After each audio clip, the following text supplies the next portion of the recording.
forecast it was reasonably accurate. ठीक है, the forecast it was reasonably accurate. अब मैंने आपको पढ़ाया है कि हम it इस्तेमाल करते हैं, कोई मौसम या सीजन का हो या मंथ का हो या टेम्परेचर की कोई बात हो, डेट की बात हो, तो देखो हम इट इस्तेमाल करते हैं। वो तो रही प्रोनाउन की बात, लेकिन ऐसा नहीं है कि जनवरी खुद हम इस्तेमाल नहीं करेंगे यानी नाउन के तौर पर, या जो वो वेदर का या सीजन का नाम नाउन के तौर पर स्प्रिंग वगैरह नहीं कर सकते हम। तो यहाँ पर इश्यू पता है क्या है, हमारे पास वर्ब एक है, ठीक है, वर्ब एक है और आपके सब्जेक्ट कितने आ गए, सब्जेक्ट 2 आ गए, यानी फोरकास्ट भी आ गया, इट भी आ गया। तो मुझे बताओ हम क्या इस्तेमाल करें, फोरकास्ट इस्तेमाल करेंगे, क्योंकि हमें पहले नाउन मिला है, नाउन पढ़ा है। प्रोनाउन तो तब इस्तेमाल करते हैं जब या तो नाउन की जरूरत नहीं होती या नाउन होता नहीं है। तो यहाँ पर देखो आपका इट जो आया वो unnecessary, the forecast was reasonably accurate, ठीक है ना। अब देखो ये आपका दुरुस्त हो गया, तो अब इट इधर इस्तेमाल नहीं करेंगे, ठीक है ना। देखो हम सीख रहे नाउन्स के साथ प्रोनाउंस का यूज। उसके बाद नंबर 3 है Who's that over there? Is John Cook, ठीक है ना, हमने नाम लिखा है, ठीक है। Who's that over there? बेटा this that मैंने डेमोस्ट्रेटिव प्रोनाउंस नहीं पढ़ा है, इससे हमने बातें की हैं कुछ, लेकिन प्रॉपरली मैंने ये टॉपिक नहीं पढ़ाया अभी तक। मैं आपको टॉपिक पढ़ाऊंगा, हमारी टेस्ट के अंदर ये इंक्लूड अभी तक नहीं है, क्योंकि जो नई टॉपिक्स मैंने पढ़ाए वो मैं नहीं दूंगा, पूरा प्रोनाउंस अभी तक नहीं है, ठीक है ना। जो जो पढ़े आपके पास लिखा हुआ है वही प्रोनाउन आपका यानी टेस्ट के अंदर आएगा। लेकिन मैं आपको बता दूं यहाँ पर ये दैट सही है बिल्कुल, ठीक है ना। यहाँ पर दैट कैसे सही है, क्योंकि दूर की बात हो रही है। जब भी आप किसी भी दूर की बात, डिस्टेंस चीज की बात करेंगे तो वहां आप उसके लिए दैट इस्तेमाल करेंगे, या पर्सन हो या जो है वो समथिंग हो, तो देखो हम इस्तेमाल करेंगे। इधर कोई यानी जनवरी मंथ या टेम्परेचर या टाइम या इसका मामला नहीं है कि हम दैट ना इस्तेमाल करें। हुज ओवर देयर हम इस्तेमाल कर सकते हैं, इंडिकेशन या पॉइंट आउट करने के लिए तो हम कर सकते हैं ना, हुज दैट ओवर देयर। लेकिन इधर देखो इज जॉन कुक, अब इधर देखो जॉन कुक तो सही है, नाम आप भले कोई अपना दे दो, ठीक है ना, लेकिन यहाँ पर होना चाहिए इट इज।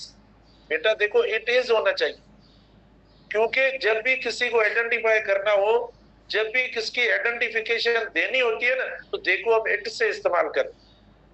हमने पढ़ा भी है आपको, it is I, it is they, ठीक है ना, इट इज अली, या मतलब हम ऐसा लिखकर इट इज से लिखकर देखो यानी इंट्रोड्यूस करने के लिए, इंट्रोड्यूस करने के लिए तो हम इट जो है वो ज्यादा इस्तेमाल करते हैं। हुज दैट ओवर देयर, तो दिस हम नहीं इस्तेमाल करेंगे क्योंकि वो दूर की बात हो रही है। तो जब भी किसी पर्सन को इंट्रोड्यूस करवाना हो, उसके बारे में बताना हो, तो हम देखो इट से जो है वो इट प्रोनाउन इस्तेमाल करेंगे, ई नहीं इस्तेमाल करेंगे, ठीक है ना। ये देखो यहाँ पर पता नहीं है कौन है वो, पता नहीं है, ठीक है ना। तो इंट्रोड्यूस करवाने के लिए, उसके बारे में बताने के लिए हम इट इस्तेमाल करेंगे, ये नहीं इस्तेमाल करेंगे दैट या दिस, इधर नहीं इस्तेमाल करेंगे इस सिचुएशन। उसके बाद नंबर सेंटेंस नंबर 4 है हमारे पास। बेटा ये सारे पढ़े हुए मैंने आपको पढ़ाए। अच्छा, उसके बाद 4 है everybody except he can come, ठीक है, everybody except he can come, यानी सिवाय इसके बाकी सब आ सकते हैं। तो आप देखो मैंने आपको एक यूज प्रीपोजिशन का पढ़ाया कि जब प्रीपोजिशन इस्तेमाल होगा तो हम ऑब्जेक्टिव प्रोनाउन इस्तेमाल करेंगे, सब्जेक्टिव नहीं इस्तेमाल करेंगे। बेटा ये टेस्ट में अब इंशाल्लाह कोशिश करेंगे हम टेस्ट इस बार थोड़ी मुश्किल बनाए या थोड़ी। अच्छा तो देखो एक्सेप्ट और भी प्रीपोजिशन, लेकिन एक्सेप्ट और बट का मैंने आपको बताया क्योंकि दोनों जो है ना एक जैसी मीनिंग्स देते हैं, दोनों एक जैसी मीनिंग देते हैं। तो ये कंजंक्शन है, ये तो कंजंक्शन भी है, लेकिन कैसे प्रीपोजिशन के तौर पर इस्तेमाल होता है वो हमने पढ़ा है। तो यहाँ पर हमने सब्जेक्टिव दिया है, प्रीपोजिशन के साथ सब्जेक्टिव प्रीपोजिशन तो आएगा नहीं, हम क्या इस्तेमाल करेंगे, ऑब्जेक्टिव इस्तेमाल करेंगे। Everybody except him can come, ठीक है ना, everybody except him can come. तो आप बोलेंगे सर ये जो कैन कम जो है वर्ब है, ये तो हिम के साथ कैसे इस्तेमाल हुआ, ये तो सब्जेक्ट के साथ इस्तेमाल होता है, ठीक है ना।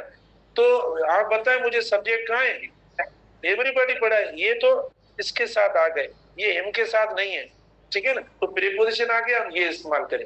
अब चलते हैं अगली पे, अगली स्लाइड पे चलते हैं।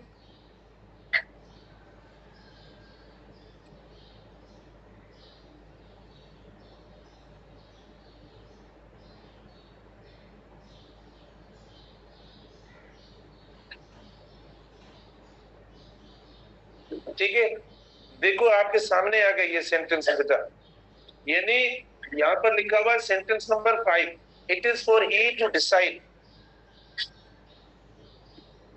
ठीक है ना। अब आप देखो ये फोर जो है, फोर पहले पार्ट ऑफ स्पीच का पता होना चाहिए। देखो ये आपका प्रीपोजिशन है, ये प्रीपोजिशन है, तो जब प्रीपोजिशन होगा ना तो ये क्या हो जाएगा, ये हिम में चेंज हो जाएगा, यानी ऑब्जेक्टिव प्रोनाउन इस्तेमाल करेंगे। तो यहाँ पर देखो हमने ये एरर की है, आपको समझ में आ रहा है, यानी आप खुद टेस्ट कर रहे हो या नहीं, जो पढ़ा है उस हिसाब से फॉलो कर रहे हैं, आप समझ रहे हैं कि सर ये आज तो पता ही नहीं पड़ता, तो इसका मतलब जो पढ़ा है हमने वो ऐसे गया, सही कुछ आप खुद कर रहे हो। ठीक है ना बेटा, देखो प्रीपोजिशन है, प्रीपोजिशन के बाद ऑब्जेक्टिव प्रोनाउन होता है। 6 नंबर देखो, he who leaves last should lock the door, he who leaves last should lock the door।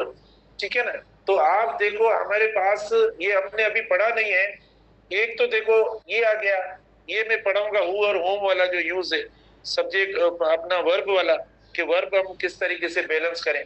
ठीक है ना, शुड लोग देखो ये आपका दूसरा वर्ब होगी, यानी एक वर्ब ये हो गया आपके पास, दूसरा वर्ब आपका ये हो गया। इसका मतलब एटलीस्ट आपके पास 2 सब्जेक्ट होने चाहिए, क्योंकि सेंटेंस की एक रिक्वायरमेंट होती है कि जितने सब्जेक्ट्स होते हैं ना उतने वर्ब्स होने चाहिए। तो यहाँ पर भी देखो एक आपका ये हो गया सब्जेक्ट हु, मतलब सब्जेक्टिव वर्ड इसको मिल गया, और दूसरा देखो ये पड़ा है, लेकिन इस पे एतराज है, इस पे एतराज है, यानी कम इस्तेमाल होने वाला है, यानी ही जो है ना अब आकिक हो गया, आकिक समझने मतलब ना इस्तेमाल होने वाला, टेस्ट वगैरह में या वैसे भी नहीं आता। अच्छा हम ट्रांसलेट करते हैं ना, हमारी मीनिंग बिल्कुल सही है, और कोटेशन जो पुरानी है उसमें भी ऐसा लगा हुआ है, लेकिन कहते हैं ऐसा जब सिंगुलर में आ जाए तो वन इस्तेमाल करें ही की जगह पर, और अगर प्लूरल हो तो दे इस्तेमाल करें, समझो। यानी अगर मतलब दो यानी होता है ना, one who works hard, one who hesitates is lost हम कहते हैं ना, ठीक है ना, तो ये कहता है ये जब दो एक साथ आ जाए, वन और ही दोनों, सॉरी ही और हु दोनों जब साथ आ जाए तो ही को ड्रॉप करो, ही को प्रीफर ना करो, ही को करेक्ट नहीं समझा जाता, तो क्या इस्तेमाल करें, तो कहते हैं वन इस्तेमाल करें अगर सिंगुलर है। तो आप बोलेंगे सर हमें कैसे पता सिंगुलर है, अपनी बना रहे हो, हमें वो भी तो बताओ ना, खुदा के बंदे वर्ब देखो ना। ठीक है ना, वर्ब के हिसाब से देखो, वर्ब देखो, क्या मैं इधर दे लगाऊं, दे लगाऊंगा तो देखो यहाँ पर लिखा हुआ है ना, जो ये हु आया ये इसको देखकर हमने लगाया, क्योंकि वर्ब आपका सिंगुलर आ गया है, तो यहाँ पर हम लिखे ही कहते ना लिखे, ये गलत है। ठीक है ना, मतलब अभी अब मतलब 99% ये इनकरेक्ट, जो पहले पुराने बुक्स छपे हुए या कोटेशंस हैं उनके अंदर बिल्कुल आज भी लिखा हुआ है he who hesitates is lost. ठीक है ना, he who hesitates is lost का मतलब क्या हुआ, he who hesitates is lost मतलब जो घबरा गया वो गया, तो he who hesitates is lost. पुराने बुक्स पुराने जुमले हमारे सामने आते हैं तो हम बिल्कुल बोलते हैं भाई देखो ये तो लिखा हुआ है, फिर आपने सर कैसे गलत किया, लेकिन अब ये नहीं है। तो इसीलिए जब ऐसा सेंटेंस आए, ऐसी कॉम्बिनेशन आए, यानी ही हु या जो है वो मतलब क्या कहते हैं वंस, या मतलब आता है क्या दोज, या आता है दोज, इधर आता है दोज हु, तो वहां पर दे आता है, दे को भी हटा दें, ही को और दे दोनों को हटाएंगे। मैंने आपको बताया ना, दे प्लूरल का होता है, ही सिंगुलर का होता है। ठीक है, तो वहां पर दोज लिखते हैं, तो आप देखे वन हम लगाएंगे ही नहीं लगाएंगे, और इसका प्लूरल दे देखो वो भी ना लिखे, तो ये वर्ब सिंगुलर मिला हुआ है, इसीलिए one who leaves last should lock the door. अब बेटा वन जो है ना, वन अब ये इसका वर्ब हो गया, और इसका वर्ब ये इसको मिल गया, तो 2 सब्जेक्ट भी आ गए। हाँ नहीं नहीं ऐसा नहीं लगेंगे, इधर हम थर्ड पर्सन का ही रखेंगे। ठीक है ना, इधर हम रखेंगे थर्ड पर्सन का, क्योंकि पीपल की बात हो रही है, इधर इधर पीपल की बात हो रही है, जब पीपल के नाउन की बात होगी ना तब देखो हम थर्ड पर्सन रखेंगे, फर्स्ट या सेकंड पर्सन नहीं रखेंगे। ठीक है ना, तो एक्चुअली ये ही है या दे, ठीक है ना, तो उनको हटाकर हम ये इस्तेमाल करेंगे, नहीं नाउन भी नहीं रखेंगे, इधर नाउन नाम भी नहीं रखेंगे,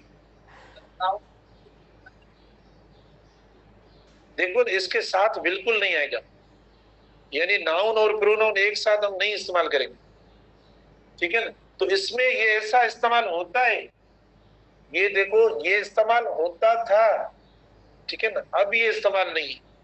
अब इसकी जगह पर वन इस्तेमाल करें, इसकी जगह पर आप वन इस्तेमाल करें, या दोज इस्तेमाल करें, दोज हूं, प्लूरल में दोज और हूं इस्तेमाल करें, दे ना इस्तेमाल करें, क्योंकि ई का दे होता है प्लूरल। ये पेयरिंग अब नहीं होती, ये वाली पेयरिंग नहीं होती, ये वाली, या दे या हूं, तो ये होता है। और वर्ब हमारे दो आ गए, लेकिन ये टॉपिक अलग है काफी, आपको तो पता भी, हमने पढ़ा है हु और होम क्यों इस्तेमाल करते हैं, ठीक है ना। हु हमने क्यों इस्तेमाल किया, होम नहीं किया, ये अलग टॉपिक है। अच्छा, फिर हम आते हैं नंबर 7 पे। नहीं, आप इधर दोज लगाएंगे, क्योंकि जब ही नहीं लगता तो प्लूरल क्या है, ही का, दे। अच्छा, why don't I and you go away for the weekend. बेटा देखो, why don't I and you go away for the weekend. तो यहाँ पर देखो, यानी जो सीक्वेंस है ना, ऑर्डर है, उसका ही देखो प्रॉब्लम है। यहाँ पर ऑर्डर जो है वो दुरुस्त नहीं है। Why don't I and you go away for the weekend, तो बेटा इसमें कोई ऐसी अनप्लेजेंट बात नहीं है कि हम फर्स्ट पर्सन रखें, ठीक है ना। तो इसका जो दुरुस्त होगा, ये तो सही है, ये तो सही है, तो हम इस्तेमाल करेंगे, तरतीब जो देंगे वो यू एंड आई तरतीब देंगे। Go away for the weekend question mark आखिर में आ जाएगी। लेकिन मेरी एक बात सुनो इधर, देखिए आप में से कितने कॉन्शियस स्टूडेंट्स हैं या कितने अच्छे स्टूडेंट्स हैं जो मतलब हर बात को अपने तौर पर इंटरप्रेट करके अपने दिमाग का फोल्डर है उसके अंदर भी काफी अच्छी अच्छी चीजें लर्निंग की पॉइंट्स रख लेते हैं, जरूरत पड़ती है तो बताते हैं, शेयर भी करते हैं क्लास में। मेरे कहने का मकसद कि हमने कल क्वेश्चन टैग पढ़ा है, सिर्फ इंडेफिनिट प्रोनाउंस का क्वेश्चन टैग कैसा होता है, ठीक है ना। तो अगर हम क्वेश्चन टैग इसी का क्वेश्चन टैग बनाए तो आप मुझे, यानी कहने का मकसद कि जो हमने ये ज्यादा 2 3 1 वाले प्रोनाउंस का सीक्वेंस का ऑर्डर जो पढ़ा है, अगर वो हमारा सब्जेक्ट के तौर पर आ जाए, जैसे यू एंड आई, ओके ये पढ़ा है, मतलब ये सेंटेंस आपके सामने पढ़ा है, यू एंड आई, ओके, यानी go away, should go away या क्या, ठीक है, go away for the weekend. अब हमारा काम नहीं है, लेकिन मुझे बताओ, आपसे क्वेश्चन ये है कि यदि 2 3 1 या 1 2 3 ऐसे प्रोनाउंस अगर सब्जेक्ट के तौर पर आते हैं तो उनका क्वेश्चन टैग क्या, क्वेश्चन टैग में उनका सब्जेक्ट क्या होगा, यानी उनका सब्जेक्ट क्या हो सकता है। जैसे somebody, everybody, nobody, ठीक है ना, उनका तो हमने देखो यानी प्लूरल दे पर्सनल प्रोनाउन कल सीखा कि अगर somebody आता है तो दे सबका दे हो जाता है सिवाय समथिंग के। लेकिन अगर 2 3 1 आते हैं हमारे सब्जेक्ट सेंटेंस में, तो 2 3 1 क्या हम किसी दूसरे पर्सनल प्रोनाउन में कन्वर्ट करें क्वेश्चन टैग के लिए, या सेम जो सेम रखें, क्योंकि ये भी तो पर्सनल प्रोनाउंस है, ये भी तो पर्सनल प्रोनाउंस है, ठीक है ना, ये कोई दूसरा तो नाम नहीं है, ये भी पर्सनल प्रोनाउन है। तो क्या ये सेम पर्सनल प्रोनाउन लिखे या कोई एक जो वो करके रखें, क्या करें।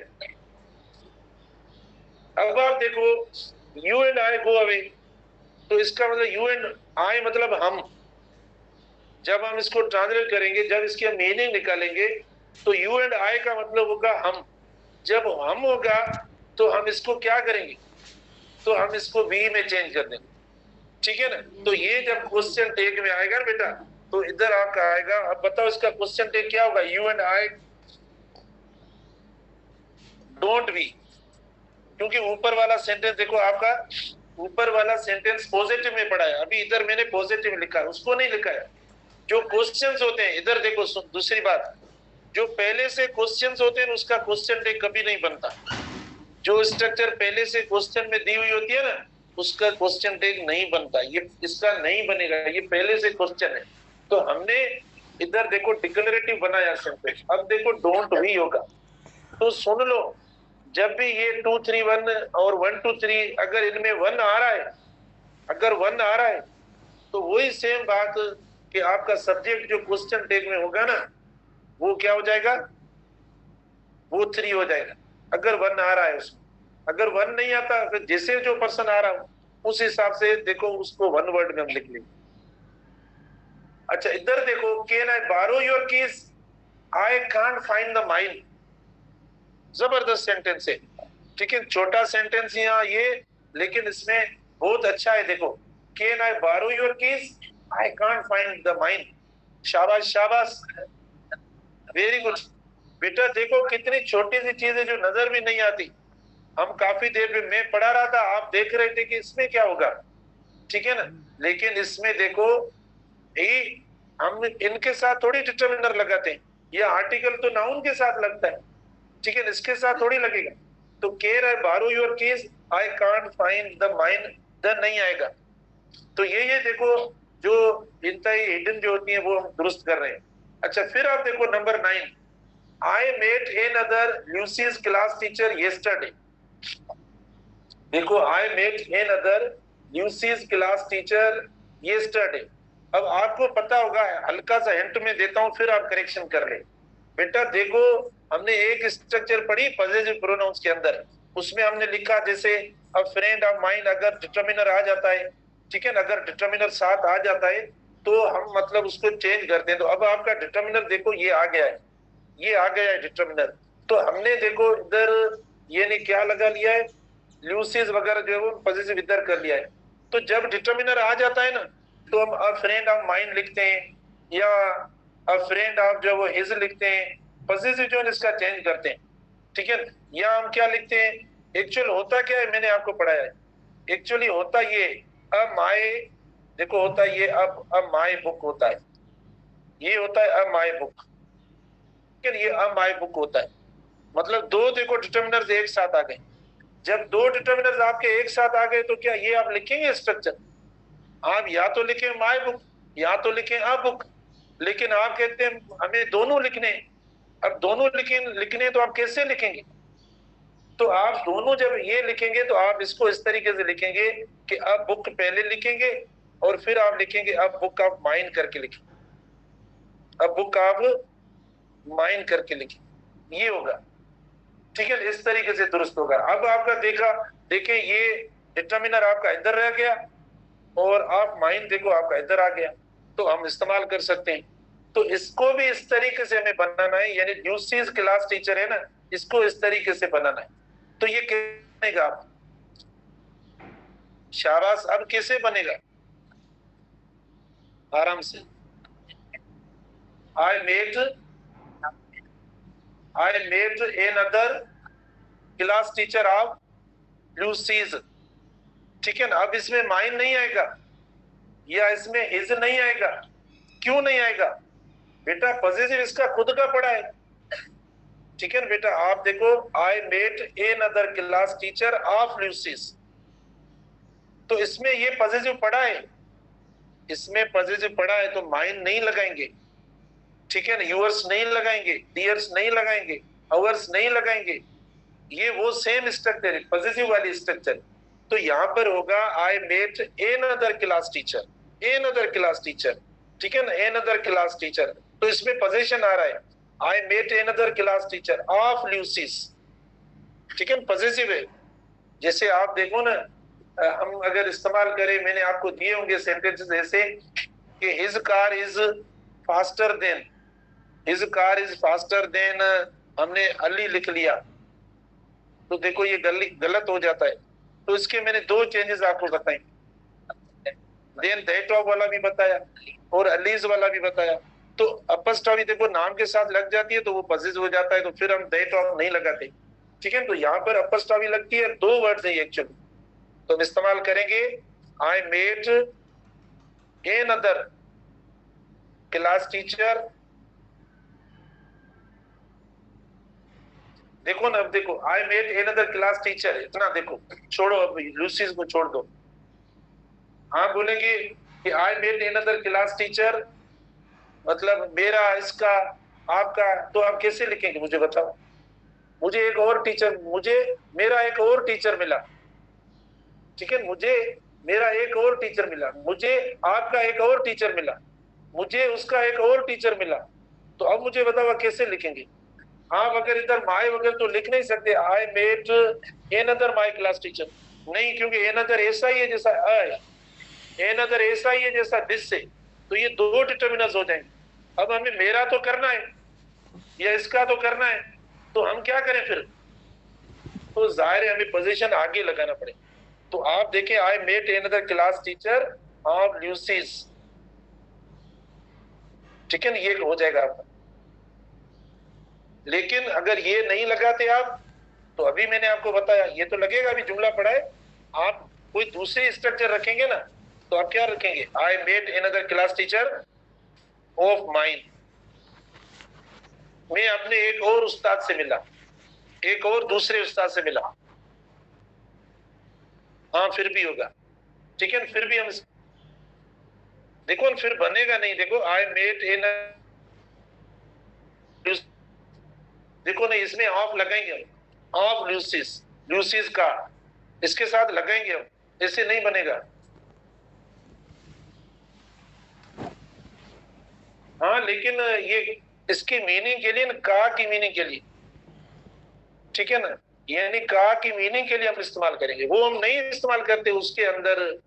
जब यानी वो पोजीशन में जैसे आता है ना, माय कार वगैरह, जब ऐसा आता है तो उसमें हम नहीं इस्तेमाल करेंगे। इसमें देखो ये आप माइन, नहीं तो पोजीशन तो ये भी शो कर रहा है माइन, लेकिन देखो हम ये भी इस्तेमाल करेंगे, दोनों, ये दोनों इस्तेमाल करेंगे। तो इसके साथ आप दोनों रखेंगे, अपस्टा भी रखेंगे, पॉजिटिव रखेंगे। हाँ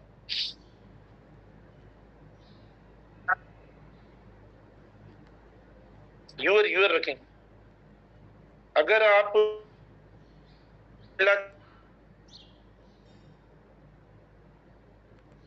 ठीक है, तो फिर आप यू रखेंगे।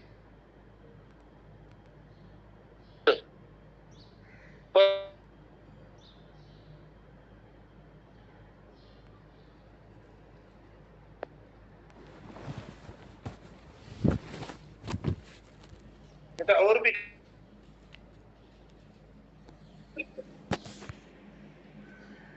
got out of the water and dried, he got out of the water and dried us,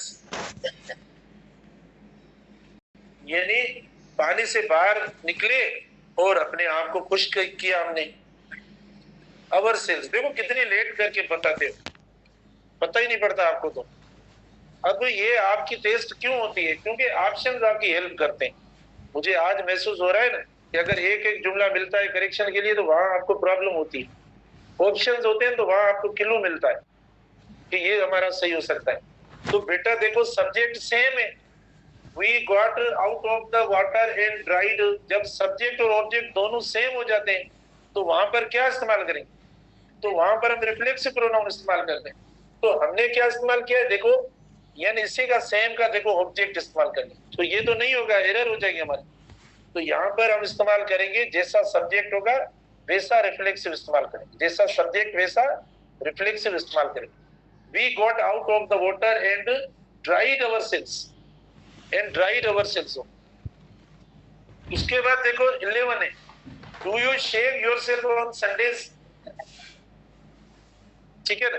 मैंने ये आपको कल भी, रात भी, शाम को भी मैंने कुछ वर्ड्स भेजे जिसमें कुछ के साथ जरूरी है सेल्फ या सेल्स रिफ्लेक्सिव लगाना, और कुछ के साथ जो है वो नहीं है।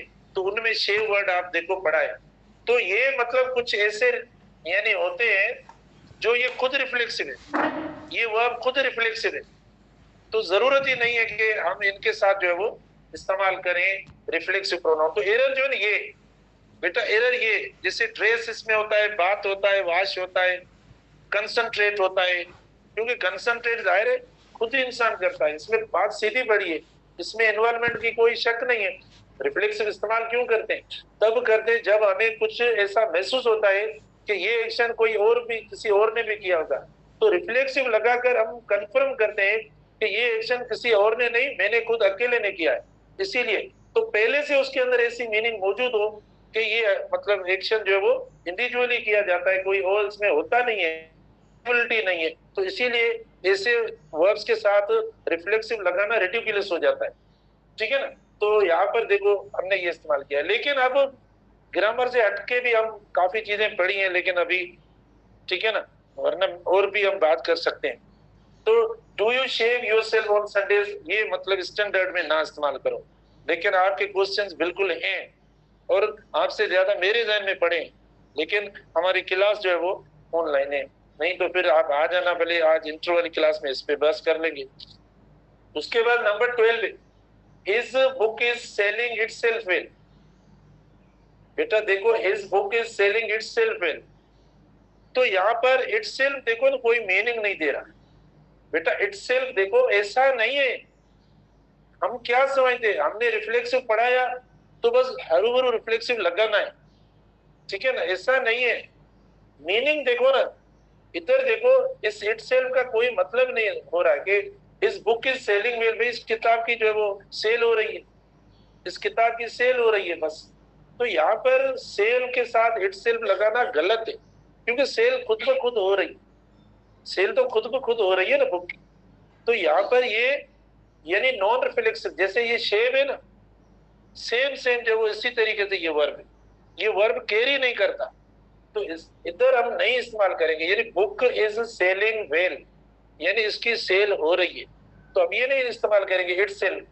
हाँ, मसला पता है क्या होता है, हर चीज जो भी होती है ना, वो थोड़ी क्लेश में तब आती है जब हम अपनी लैंग्वेज से सोचते हैं। आप अपने तौर पर अगर आप ट्रांसलेट करेंगे, हर लैंग्वेजेस के देखो अलग अलग मामलात होते हैं, ग्रामर होती है, ट्रांसलेशन होती है, मीनिंग होती है। हम तर्जमा करते हैं तो उसमें मैं भी कर रहा हूँ तो भी खुद वर्ड आ जाता है, वहां पे मैं बोल रहा हूँ कि इटसेल्फ हटा दो, लेकिन वहां पे खुद भी आ रहा है। तो ट्रांसलेशन के बुनियाद पर न जाओ टेस्ट में, आपको स्ट्रक्चर देखनी है कि स्ट्रक्चर में ना इस्तेमाल करो सेल के साथ, ठीक है ना, हम नहीं इस्तेमाल करेंगे।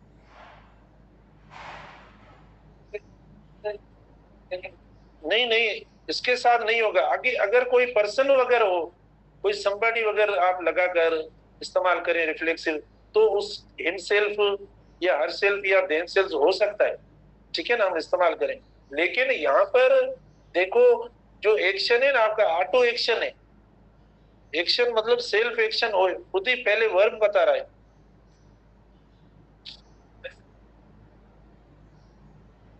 नहीं, वो देखो ना, हम ऐसा इस्तेमाल करते हैं, लेकिन ये वर्ब ऐसा है ना, देखो ना, एक तो ये कि हम ये इस्तेमाल करते हैं कि बुक जो वो माना सेल हो चुकी है, अब बुक इज सोल्ड, जैसे आप कह रहे हैं कि भाई हम पैसे में इस्तेमाल करें कि बुक इज सोल्ड, क्योंकि वो खुद नहीं होती, जाहिर उसको सेल करने वाला कोई और होता है। पैसे तब इस्तेमाल करते हैं समथिंग के साथ, देखो ना, समथिंग के साथ देखो, हम तब इस्तेमाल करते हैं जब वो समथिंग खुद एक्शन नहीं करती, कोई और एक्शन करवाता है, तब देखो हम पैसे फॉर्म इस्तेमाल करते हैं। लेकिन यहाँ पर ये सेल हो रही है, देखो सेल हो रही है, आप खुद देखो, हम इस्तेमाल करते हैं कोई चीज सेल हो रही है, ये खुद सेल हो रही है मतलब। तो यहाँ पर ऐसा नहीं है कोई करने वाला, खुद ब खुद सेल हो रही है। तो जब खुद ब खुद सेल हो रही है ना, ऑटो चीज हो रही है ना, तो देखो इसीलिए यहाँ पर ये भी हटा दिया है, खुद ब खुद सेल हो रही है। कोई भी देखो सेल लगी हुई थी, सेल हो रही है ये चीज। अच्छा, सेल करने वाला भी ये मतलब बताता है कि आराम से सेल हो रही है मेरी, कोई मसला नहीं। तो सेल वाले सेंस में देखो ये आया। हाँ ये सही है, तो इसका सेल से कोई ताल्लुक नहीं है, अब सेल वर्ब से नहीं है। हम देखो सब्जेक्ट कोई पर्सन देकर फिर इस्तेमाल कर। अच्छा, फिर देखो ट्राई टू कंसंट्रेट योरसेल्फ, तो वही देखो कंसंट्रेट वाला अभी मैंने आपको बताया कि कंसंट्रेट जो वर्ब है वो उसमें किसी और की जरूरत ही नहीं है, अगर और कोई आएगा तो कंसंट्रेशन रहेगी। तो ये वो वर्ब्स है, अगर उनमें कोई भी इन्वॉल्वमेंट करता है तो रिफ्लेक्सिव तो नहीं रहेगा। अगर आपके साथ कोई और बैठता है तो क्या कंसंट्रेशन रहेगी? नहीं रहेगी, डिस्ट्रैक्शन हो जाएगी। अच्छा, फिर इधर देखो 14 में, Susan and Daniel talk to themselves on the phone every day. ये मैंने जो आपको अभी बताया कि रेसिप्रोकल, बेटा ये पढ़ाया नहीं है मैंने, लेकिन ये देखो रेसिप्रोकल प्रोनाउंस होता है, इधर ये गलत है रिफ्लेक्सिव। जब आपका एक्शन दो या दो से ज्यादा लोगों के दरमियान, सेम एक्शन, जब सेम एक्शन दो या दो से ज्यादा पर्सन के दरमियान शेयर हो, ठीक है ना, तो हम यानी रेसिप्रोकल प्रोनाउन इस्तेमाल करते, रेसिप्रोकल प्रोनाउन वहां इस्तेमाल करते, सेम एक्शन, ठीक है ना। जैसे मिसाल के तौर पर हमने ऐसा काफी दफा ये किया भी है कि मैंने उसको गिफ्ट दिया और उसने मुझे गिफ्ट दिया। तो ये देखो रेसिप्रोकेट मतलब एक दूसरे को देना, ठीक है ना, रेसिप्रोकेट हो रहा है हमारा एक्शन। मैंने उसको गिफ्ट दिया और उसने मुझे गिफ्ट दिया। तो ये जब एक, क्योंकि गिफ्ट खुद को तो नहीं दी जाती, रिफ्लेक्सिव कब लगाते हैं, जब वो हम खुद करें। तो हम खुद को तो गिफ्ट नहीं देंगे, या हम खुद से तो टेलीफोन पे बात नहीं करेंगे, खुद को तो लेटर नहीं लिखेंगे हम। देखो ऐसे एक्शंस होते हैं जिन एक्शंस में क्या होता है, जिनमें ये हो कि ये एक्शन किसी दूसरे पर्सन से शेयर हो रहा है। अब इसमें दो अगर होंगे तो हम ईच अदर इस्तेमाल करेंगे, दो से ज्यादा होंगे तो वन एन अदर इस्तेमाल करेंगे। अगर हमारा एक्शन दो से ज्यादा पर्सन के दरमियान हो रहा हो तो हम वन एन अदर इस्तेमाल करें, अगर दो के दरमियान हो रहा हो तो हम ईच अदर इस्तेमाल करेंगे, ठीक है ना। तो यहां पर जो हम इस्तेमाल करेंगे वो क्या इस्तेमाल करेंगे, ईच अदर होगा, one another, each other होगा। इसका अलग निकाल के मैं आपको बताऊंगा, वरना अलग एक्सप्लेन करेंगे। नहीं तो भले एक तो इनको सेपरेट लिखना, कभी जो है वो एक वन वर्ड में मत लिखना ईच अदर, मतलब ये जैसे लिखा हुआ है ना ये देखो गलत है, ऐसा लिखना गलत है। फिर इनका प्लूरल नहीं होगा, ईच अदर्स या वन इन अदर्स नहीं होगा, दूसरी बात। तीसरी बात, ईच अदर और वन इन अदर कभी सब्जेक्ट की जगह पर इस्तेमाल नहीं होंगे, वरना ये सब्जेक्टिव नहीं हो सकते। ऑब्जेक्ट हो सकता है, सब्जेक्टिव ये नहीं हो सकता, ठीक है ना। अच्छा, चौथी बात, इनके साथ अपस्ट्रॉफी लगा सकते हो, यानी each others, one in others, gifts या कॉल्स या जो भी आप इस्तेमाल करें वो आप इनके साथ इस्तेमाल कर सकते हैं, ठीक है ना। और इस्तेमाल कब होगा, ये इस्तेमाल तब होगा जब, यानी ये ए और ये बी, यानी ए जो है अपना एक्शन, अपनी चीज जो वो बी को दे और बी जो है वो ए को दे, ठीक है ना। यानी सेम एक्शन हो, सेम एक्शन हो, इसने गिफ्ट इसको दी और इसने गिफ्ट इसको दी, तब हम ईच अदर इस्तेमाल करेंगे। लेकिन आप देखो, यानी ए तो जो एक्शन वापस यानी रिफ्लेक्ट होकर वापस ए की तरफ जा रहा हो, जो एक्शन वापस रिफ्लेक्ट होकर ए की तरफ जा रहा हो और ये एक्शन वापस रिफ्लेक्ट होकर बी की तरफ जा रहा हो। तो जब ऐसी रिफ्लेक्शन हो एक्शंस की तो क्या हम इस्तेमाल करेंगे, तब हम देखो नहीं, तब हम इस्तेमाल करेंगे रिफ्लेक्सिव। बेटा देखो ये दोनों के दरमियान नहीं हो रहा है ना, इधर देखो बिटवीन की बात है, यानी दोनों के दरमियान। देखो इस वाला एक्शन इधर आ रहा है और इसका एक्शन इधर आ रहा है, दोनों के दरमियान एक्सचेंज हो रही है एक्शंस की। जब एक्शंस की एक्सचेंज हो ना, तब देखो हम इस्तेमाल करते हैं ईच अदर या वन इन अदर, ठीक है ना। जब ये एक्शन सेम देखो उसी सब्जेक्ट की तरफ जा रहा है वापस, जो सब्जेक्ट हमारा ए है ना, तो एक्शन वापस ए की तरफ जा रहा है, ये बी के लिए नहीं आया ना, बी का एक्शन ए की तरफ जा रहा है, तो रिफ्लेक्सिव तब इस्तेमाल कर, रिफ्लेक्सिव तब इस्तेमाल करते।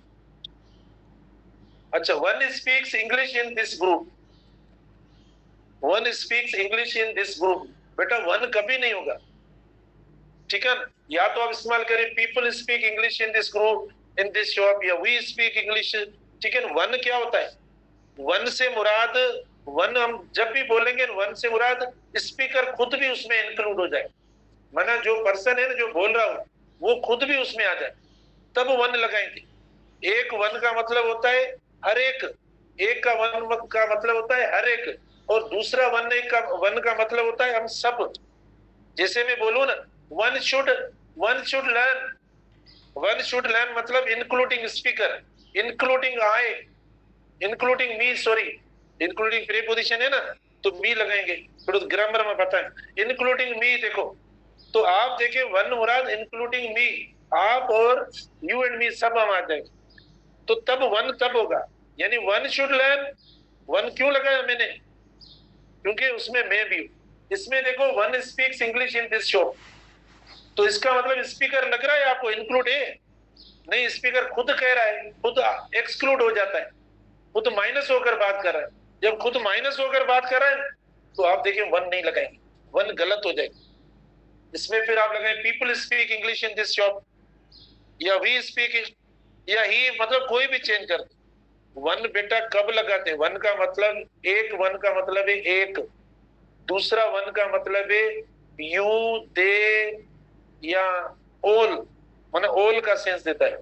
मैं कह रहा हूं one should pray to God, तो one should pray to God, कोई एक अल्लाह की इबादत करे, या आप करो मैं ना करूं, सब सब मतलब मैं भी आ गया उसमें, तो इसमें कहता है कि दुकान में जो है ना कोई मतलब सबको इंग्लिश बोलनी चाहिए, ठीक है ना, वो कहने वाला कहता है।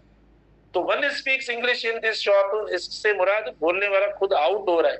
तो यहाँ पर क्या होना चाहिए, या तो पीपल वर्ड इस्तेमाल करें, ठीक है बेटा, या आप जो इस्तेमाल करें, पीपल करेंगे तो ये नहीं लगाएगी, ही लगाएंगे, शी लगाएंगे, वी लगाएंगे, तो उस हिसाब से वर्क कर देना।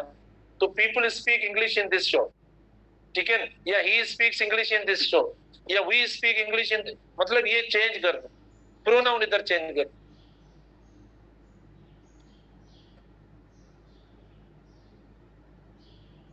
वन मतलब ये होगा कि one should speak English in this shop, इससे मुराद स्पीकर खुद हो। इसमें स्पीकर जो है ना वो आउट हो रहा है। जैसे मैंने अभी कहा ना, यहाँ पर देखो वन स्पीक्स, ये कह रहा है वन स्पीक्स, मतलब वन स्पीक्स कह रहा है ना, इसका मतलब एक बात करता है, कोई एक बात कर रहा है। देखो स्पीक्स उन्होंने दे दिया है, यानी सिंगुलर वर्ब दिया है उन्होंने, स्पीक्स दिया ना, वन स्पीक्स, तो सिंगुलर दिया है। सिंगुलर मतलब कोई एक बात कर रहा है। तो मैंने कहा फिर यहाँ तो हमें ही लगाए, ही स्पीक्स या शी स्पीक्स लिखें, क्योंकि ये किसी एक की बात कर रहा है, अदर देन खुद की बात कर रहा है, खुद इसमें नहीं है, इसीलिए इन्होंने वन स्पीक्स कहता है कोई इंग्लिश, समवन इज स्पीकिंग, इसका मतलब क्या है इधर कि someone is speaking in this shop. तो ये खुद की बात नहीं कर रहा, खुद की बात करता है तो वन शुड लगाता, वन मस्ट लगाता, या कुछ ऐसा।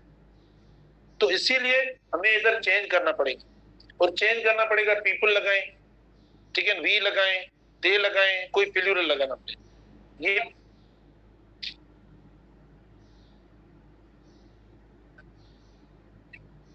ऊपर मिनट प्यार, हाँ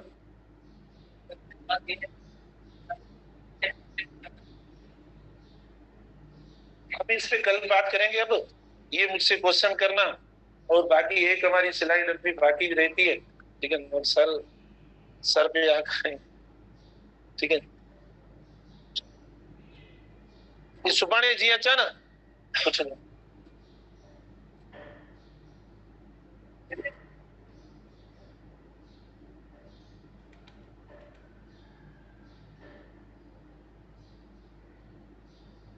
पर मैं अभी में देखते हैं यार, मैंने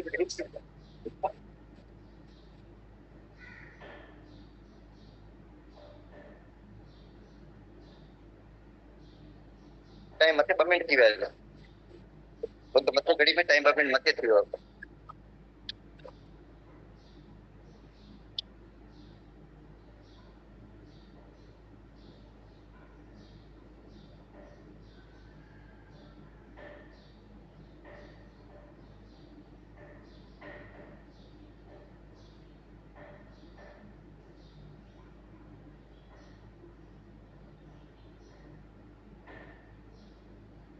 अच्छा बेटा आवाज नहीं।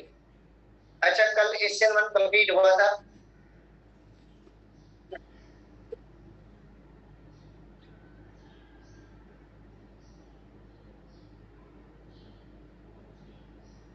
अच्छा एशियन वन बेटा कल जो हम कल पढ़ रहे थे एशियन वन कितने स्टेप्स हो गए थे मुझे दिखाना है।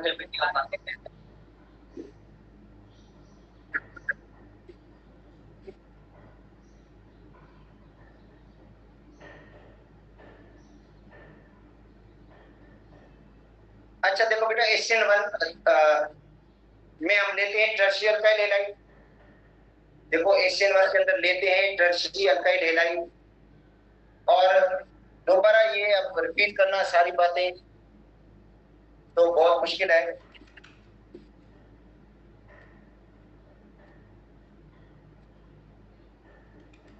It occurs in two steps. याद कर लो, स्टेप याद कर लो, सिंपली चीजें ये पूछी जाती है। एशियन वन 2 स्टेप्स के अंदर होगा। अच्छा पहले स्टेप के अंदर क्या होगा बेटा, स्टेप 1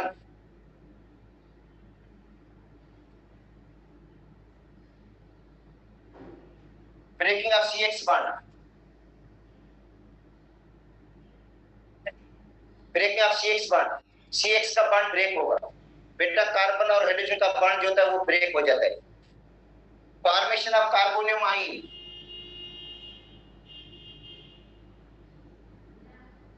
फॉर्मेशन ऑफ कार्बोनियम आइन, कार्बोनियम आयन बनता है। तो इसका मतलब है HCl1 का रेट डिपेंड करता है कार्बोनियम आयन की फॉर्मेशन पे। ये मुझे पढ़ाना था एक्चुअली, ये रह गया था। कार्बोनियम आयन की फॉर्मेशन, जितना कार्बोनियम आयन ज्यादा स्टेबल होगा HCl1 का रेट उतना ज्यादा होगा।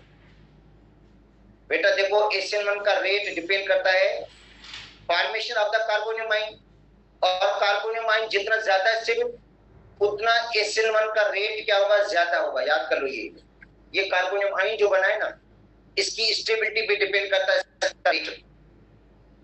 तो ये देखो R, ये R, ये R, 3 अल्काइल ग्रुप लगे हैं इसके ऊपर।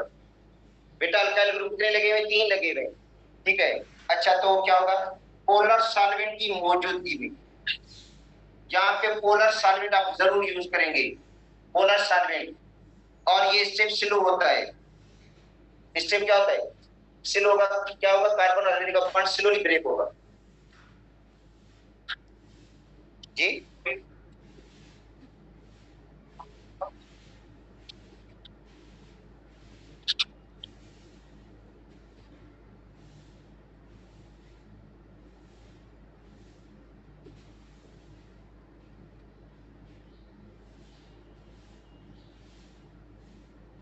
अच्छा, तो देखो ये स्टेप स्लो होगा, ब्रेकिंग ऑफ C बॉन्ड, और रिवर्सिबल भी होगा। जैसे इसका बॉन्ड टूटेगा, सॉल्वेंट इसको क्या करेगा, बॉन्ड को क्या करेगा बेटा, बॉन्ड को ब्रेक करेगा। ये बॉन्ड क्या हो जाएगा, ब्रेक हो जाएगा। बॉन्ड ब्रेक हो जाएगा तो क्या बन गया, कार्बोनियम आयन बन गया, और दूसरा हेलाइड आयन।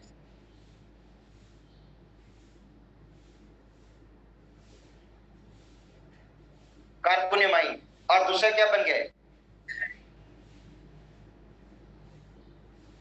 ठीक है, polar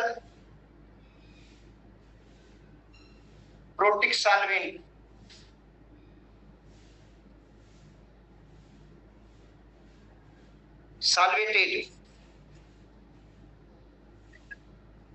solvated halide ion, halide ion को सॉल्वेटेड करेगा। मतलब ये हेलाइड जो आयन है ना, इसके गिर्द वाटर के मॉलिक्यूल लग जाएंगे, इसके गिर्द क्या लगेंगे, वाटर के मॉलिक्यूल लगेंगे, और इसको क्या करेंगे, सॉल्वेटेड करेंगे, इसके साथ इंटरेक्शन करेंगे। देखो इसको इर्द गिर्द घेर लिया है।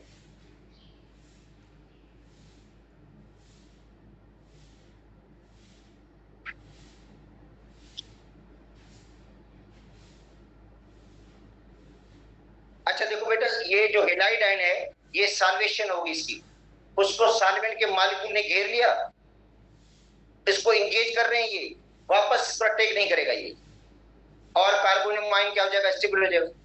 और वैसे भी टर्शियरी कार्बोनियम आयन ज्यादा स्टेबल होता है, ठीक है। तो ये पहला स्टेप है, इसको हम कहते हैं रेट डिटरमाइनिंग स्टेप। रेट, क्योंकि रेट ऑफ रिएक्शन डिपेंड करता है स्लो स्टेप है, स्लो स्टेप को हम कहते हैं रेट डिटरमाइनिंग स्टेप।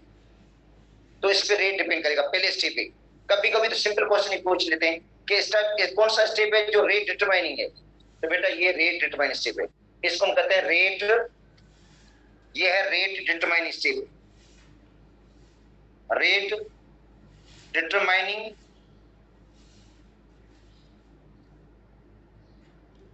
स्टेप। कौन सा बेटा, first step.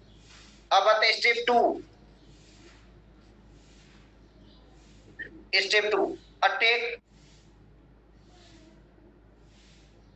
Of nucleophile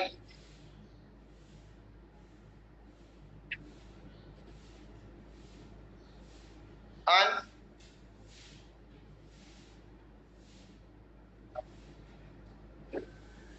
cation.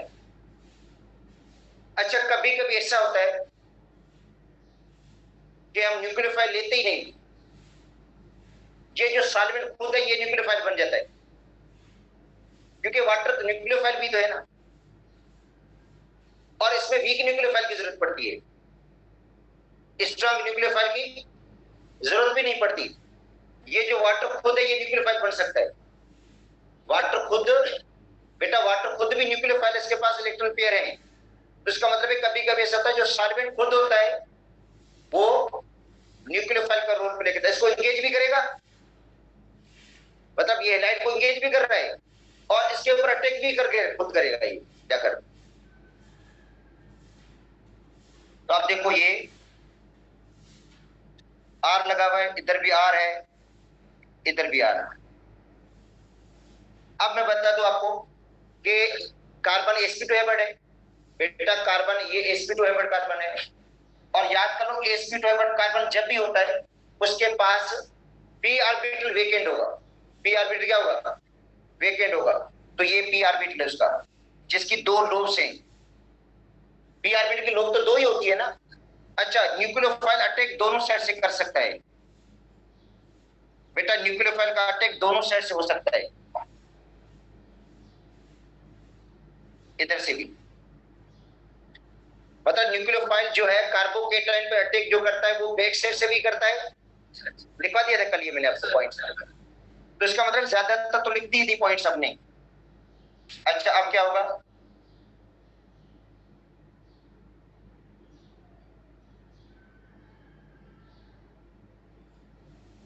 Nucleophile यहां से अटैच होगा, इसको कहते हैं इनवर्जन।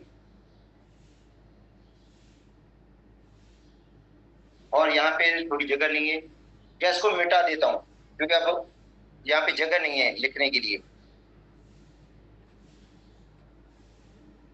तो इसको मिटा देता हूं सॉल्यूशन वाले टॉपिक को, ये हेडिंग लिखी थी मैंने। अच्छा, तो इनवर्जन हो गई। अब क्या होगा दूसरा? रिटेंशन और इनवर्जन में क्या है फर्क? रिटेंशन का मतलब है सेम कॉन्फ़िगरेशन रिटेन हो गई। रिटेन का मतलब है जिस साइड पे हेलाइड लगा हुआ था न्यूक्लियोफाइल को उसी साइड पे ही अटैच हुआ, तो ये रिटेंशन है कि कॉन्फ़िगरेशन रिटेन हो गई।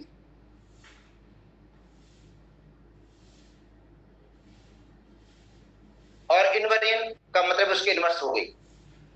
और यह कि 50% इनवर्जन 50% रिटेंशन, ये बुक में जैसे लिखा हुआ है, पंजाब की बुक में, फेडरल की बुक में इसलिए बताता हूं, मगर मेरे हिसाब से इनवर्जन ज्यादा होती है क्योंकि अटैक जो अपोजिट से होता है वो ज्यादा होता है बैक साइड से। ठीक है।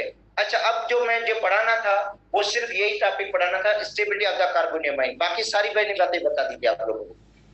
ठीक है, इसकी केमिकल काइनेटिक्स वगैरह बता दी, अब दोबारा रिपीट नहीं करूंगा मैं जो कल पढ़ाया था। Stability of the carbonium ion, तो rate of SN1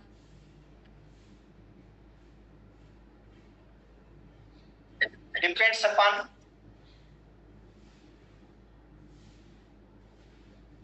stability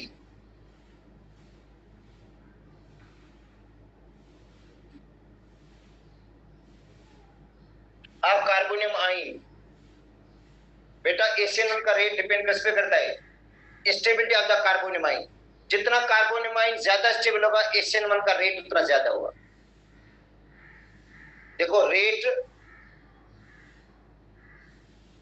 of SN1 directly proportional है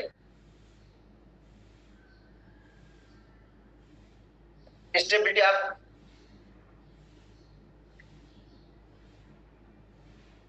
कार्बोनियम आयन।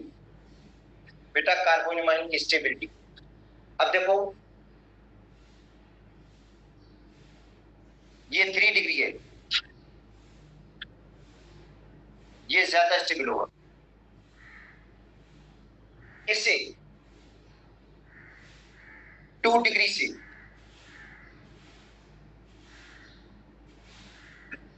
और ये 3 डिग्री और ये 2 डिग्री है। और उसके बाद बेटा ये 1 डिग्री है। उसके बाद है methyl.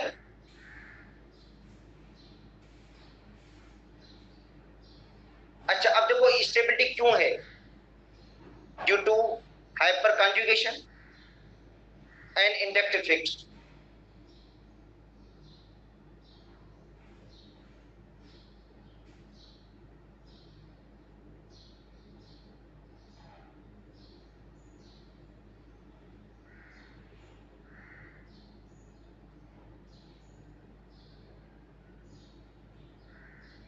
This stability order is due to hyperconjugation and inductive effect.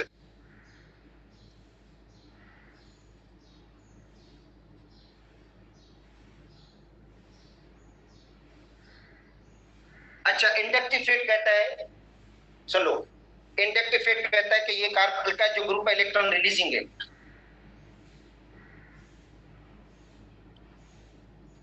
Inductive effect कहता है जो अल्काइल ग्रुप है ये वीकली इलेक्ट्रॉन रिलीजिंग है। बेटा इंडक्टिव इफेक्ट बोलता है कि जो अल्काइल ग्रुप है ये वीकली इलेक्ट्रॉन रिलीजिंग है। वीकली इलेक्ट्रॉन रिलीज करेगा, किसको देगा? कार्बन के ऊपर। तो कार्बन के ऊपर पॉजिटिव चार्ज क्या हो जाएगी? बेटा कार्बन के ऊपर पॉजिटिव चार्ज थोड़ी कम हो जाएगी, उसकी जो इंटेंसिटी है वो क्या हो जाएगी? कम हो जाएगी, तो स्टेबिलिटी बढ़ जाएगी।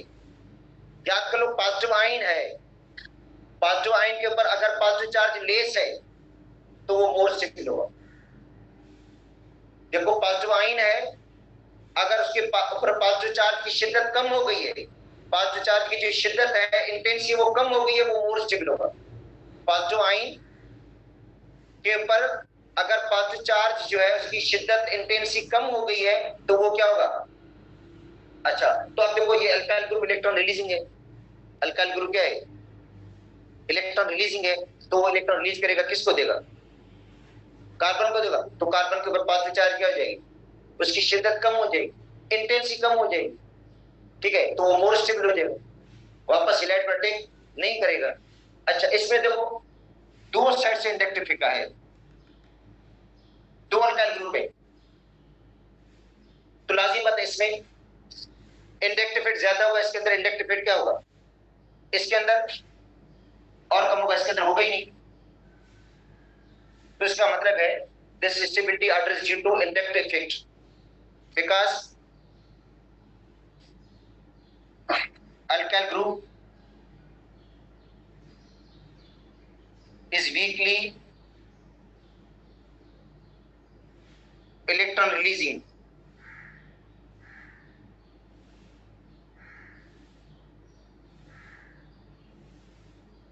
वीकली क्या है? इलेक्ट्रॉन रिलीजिंग है, इलेक्ट्रॉन रिलीज कर रहा है, किसको दे रहा है इलेक्ट्रॉन?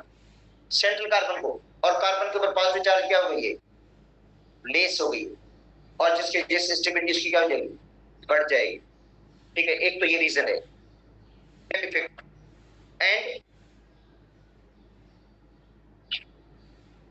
हाइपर कंजुगेशन,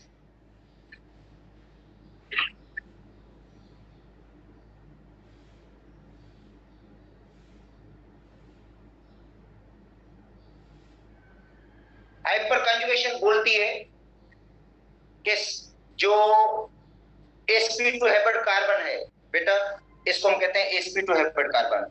ये जो कार्बन है ना, इसके ऊपर यहाँ पे भी अल्काइल ग्रुप लगा हुआ है, यहाँ पे भी अल्काइल ग्रुप लगा हुआ है, इधर भी क्या लगा हुआ है? Alkyl group. इसको कहते हैं sp2 habit. sp2 habit carbon, sp2 habit carbon के गिर्द जो ये कार्बन लगे हुए हैं, जो कार्बन बॉन्डेड है किसके साथ? जो कार्बन बॉन्डेड है sp2 कार्बन के साथ, उसके साथ देखो हाइड्रोजन कितनी लगी हुई है? बेटा देखो sp2 कार्बन के साथ ये कार्बन है, ये कार्बन है, और ये कार्बन। कितने कार्बन है? 3। और हाइड्रोजन कितनी है? 9।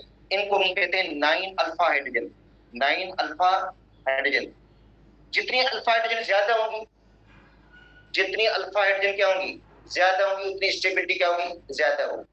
इसका मतलब है हाइपर कंजुगेशन कहती है अल्फा हाइड्रोजन की तादाद जितनी ज्यादा होगी उतनी स्टेबिलिटी क्या होगी? ज्यादा होगी। तो इसके अंदर कितनी हाइड्रोजन है? 9। अच्छा, और अब इसके अंदर देखो कितनी हाइड्रोजन है? ये सेकेंडरी है। अल्फा कार्बन को देखो, ये और ये, इसको नहीं काउंट करना। जो अल्फा कार्बन है ना, इसके साथ हाइड्रोजन कितनी है? 6 अल्फा हाइड्रोजन। 6 alpha hydrogen. तो इसकी स्टेबिलिटी क्या होगी?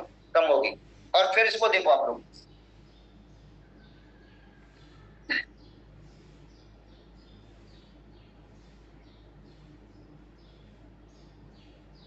अच्छा अब बताओ कितनी अल्फा हाइड्रोजन है, कितनी है, 3 अल्फा हाइड्रोजन। अच्छा उसके बाद देखो मिथाइल रेडिकल 0 अल्फा हाइड्रोजन, तो अल्फा हाइड्रोजन किसमें ज्यादा होगी, तो ये कहता है स्टेबिलिटी जो है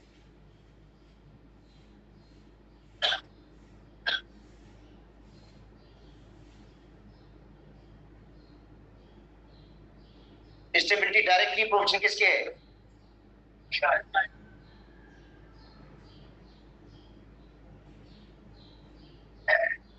alpha stability is more if alpha hydrogen is more.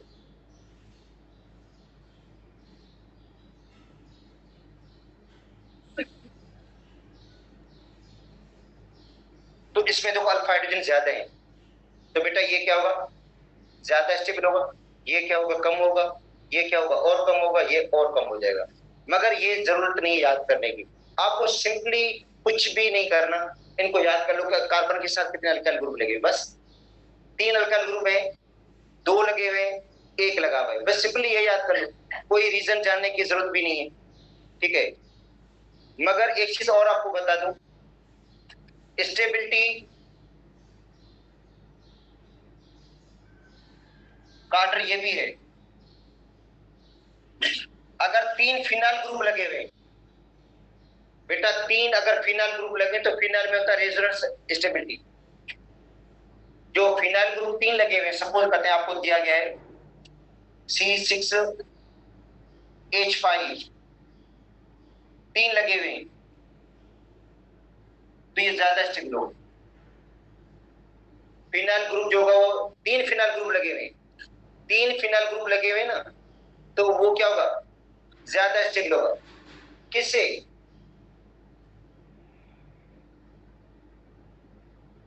2 phenyl group अगर लगे हुए तो।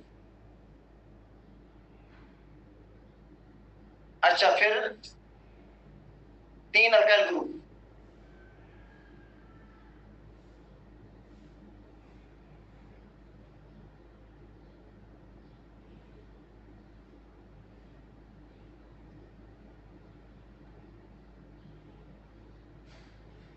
इधर देखो,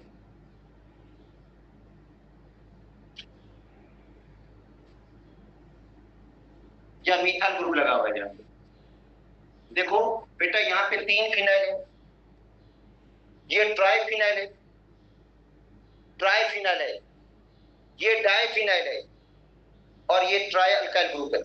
इसका मतलब है ये ज्यादा स्टेबल है, मगर आपसे पूछा नहीं जाएगा, इससे जनरली मैं बता रहा हूँ, इनमें स्टेबिलिटी किसकी वजह से होगी, रेजोनेंस इफेक्ट की वजह से। बेटा इनमें स्टेबिलिटी है रेजोनेंस इफेक्ट की वजह से, और इनमें स्टेबिलिटी हाइपर कंजुगेशन की वजह से, और इंडक्टिव इफेक्ट की वजह से। तो रेजोनेंस जो इफेक्ट होता है वो ज्यादा स्टेबलाइज कर देता है, क्या करता है, ज्यादा स्टेबलाइज करता है। इसलिए अगर कोई क्वेश्चन ऐसा आ जाए तो ये इस तरह कर सकते हो आप लोग, ठीक है। तो एशियन 1 का कंप्लीट हो गया। एशियन 1 के अंदर जो पॉइंट्स पहले बताई थी वो आपको मैंने बता दी थी, ये रिमेनिंग रहता था जस्ट स्टेबिलिटी, स्टेबिलिटी बता दिया। और फ्राइडे वाले दिन, और फ्राइडे नहीं, संडे वाले दिन आप लोगों की स्पेशल क्लास होगी, बाकियों की नहीं है, क्योंकि आप लोगों का सिलेबस रहता है। इसलिए जो ऑनलाइन के स्टूडेंट्स हैं वो भी सुन लें कि बेटा संडे वाले दिन केमिस्ट्री की एक्स्ट्रा क्लास, जिसके अंदर आपको दोबारा मैं nucleophilic substitution, Asian 1 Asian 2 comparison, E1 E2 की कंपैरिजन पढ़ा दूंगा, या कब न्यूक्लियोफिलिक सब्स्टिट्यूशन होगा, कब एलिमिनेशन होगा, nucleophilic versus elimination, nucleophilic versus elimination का मतलब है कि 1.5-2 घंटे की क्लास होगी जिसमें ये कंप्लीट आपको पढ़ा दूंगा। क्योंकि देखो मंडे वाले दिन टाइम नहीं मिलेगा, और ट्यूसडे वाले दिन आपका टेस्ट है। मैं चाहता हूं कि इनसे पहले आपके कंसेप्ट्स क्लियर हो जाएं। अगर आपके ज़हन में जब सवाल आते हैं जो उठ रहे होंगे न्यूक्लियोफिलिक सब्स्टिट्यूशन के बारे में, एलिमिनेशन रिएक्शन के बारे में, वो सारे हल हो जाएंगे। क्योंकि बाकी जो क्लासेस है उसमें सिलेबस हो गया है मेरा।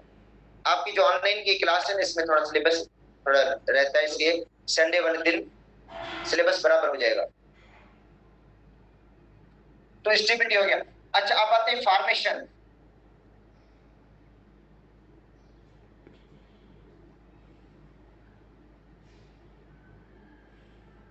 Kirchner reagent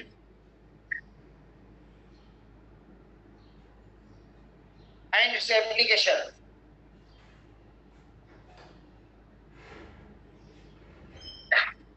बेटा देखो formation of Kirchner reagent and its application. देखो Kirchner reagent की फॉर्मेशन और उसकी एप्लीकेशन या यूजेस Kirchner reagent की। तो बेटा Kirchner जो reagent है, Kirchner reagent is alkyl magnesium halide. बेटा अल्काइल मैग्नीशियम हैलाइड है, अल्काइल मैग्नीशियम हैलाइड, जिसको हम लिखते हैं RMgX, alkyl magnesium halide. It is oregano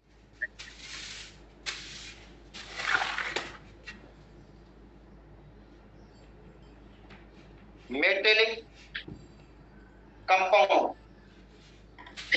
बेटा इसके अंदर मेटल मौजूद है, मैग्नीशियम, इसलिए इसका नाम है ऑर्गेनोमेटेलिक कंपाउंड। ऑर्गेनोमेटेलिक कंपाउंड है ये Kirchner reagent, Kirchner reagent। और ये भी अल्काइल हैलाइड का कंपाउंड है, अल्काइल हैलाइड से बनता है। It is prepared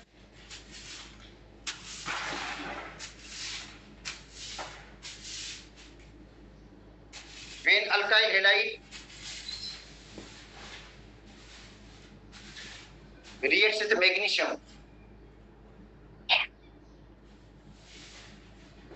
alkyl halide react with magnesium। alkyl halide react करता है किसके साथ? in presence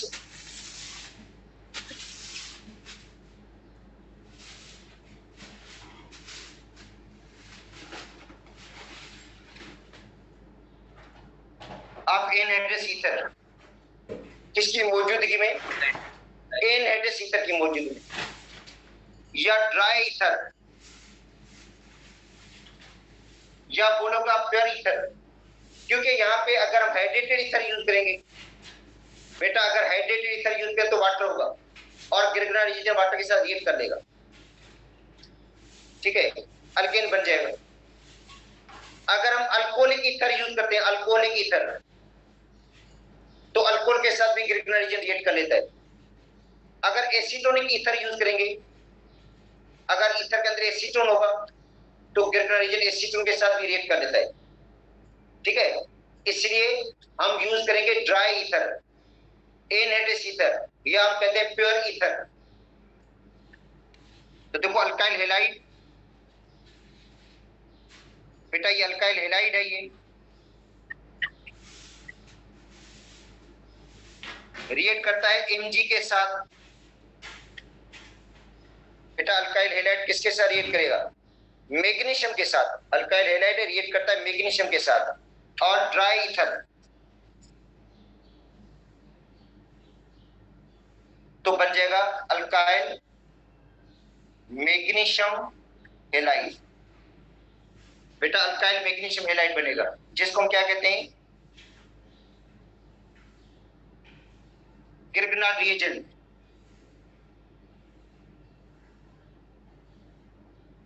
Kirchner reagent बोलते हैं इसको।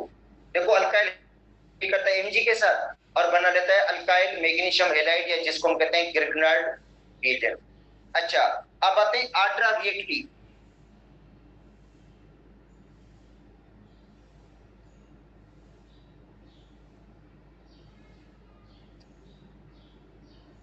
आड्रा रिएक्ट आप अल्काइल हैलाइड विथ मैग्नीशियम। बेटा आड्रा रिएक्ट alkyl halide with magnesium. Alkyl halide का आड्रा रिएक्ट किसके साथ?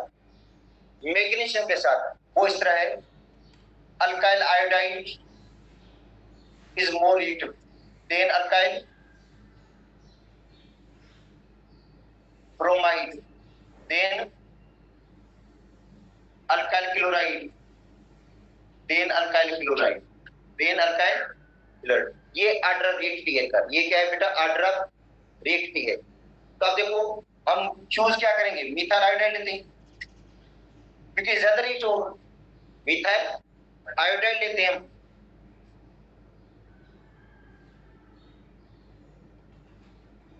प्लस मैग्नीशियम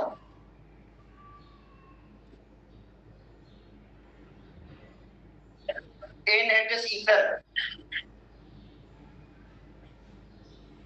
या ड्राई ईथर, तो बन जाएगा मिथाइल मैग्नीशियम आयोडाइड। ये क्या बन गया बेटा, methyl magnesium iodide, methyl magnesium iodide बन गया, मिथाइल मैग्नीशियम आयोडाइड। अच्छा इथाइल क्लोराइड, इथाइल ब्रोमाइड, बेटा इथाइल ब्रोमाइड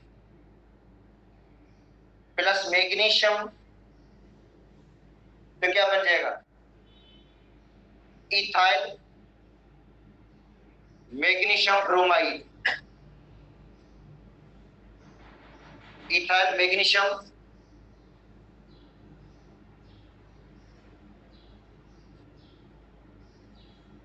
ब्रोमाइड। अच्छा तो गिरगना रिएजेंट,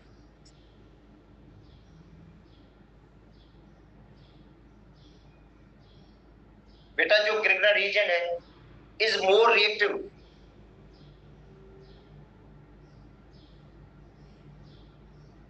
ये मोर रिएक्टिव है ड्यू टू पोलरिटी, क्योंकि कार्बन मैग्नीशियम का बॉन्ड पोलर है बेटा, कार्बन और मैग्नीशियम का बॉन्ड पोलर होता है और पोलरिटी डिपेंड करती है इलेक्ट्रिक के डिफरेंस की। तो Mg की इलेक्ट्रोनेगेटिविटी आपको पता होगा 1.2 है और कार्बन की 2.5, तो बड़ा डिफरेंस है, इसलिए बॉन्ड पोलर होगा। तो Grignard reagent is more reactive due to polarity, polarity किसकी,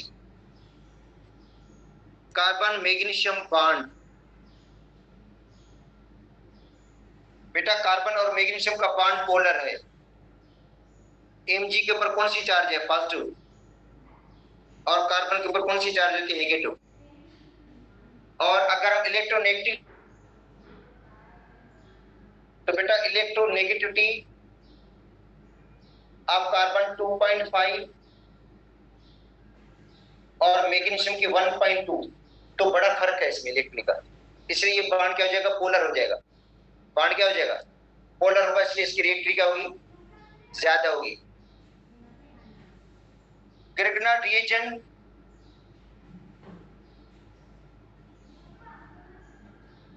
is used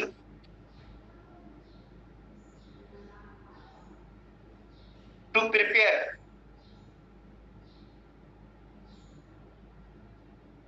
बेटा गिरगना रीजन को यूज करते हैं to prepare alkene,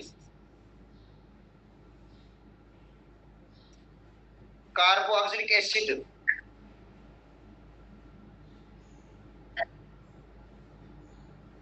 carboxylic acid बनाएंगे 1 degree 2 degree and 3 degree alcohol, ये भी बनाएंगे, 1 डिग्री अल्कोहल बनाएंगे, 2 डिग्री बनाएंगे, 3 डिग्री अल्कोहल भी बनाएंगे, ठीक है। तो एक तो अल्केन बन जाता है, दूसरा बनता है carboxylic acid, 1 degree 2 degree 3 degree alcohol भी बनता है इससे, गिरगना रिएजेंट से। और देखो R MgX, तो इसके ऊपर क्या विचार है, इस पर नेगेटिव, इसको हम कहते हैं न्यूक्लियोफाइल,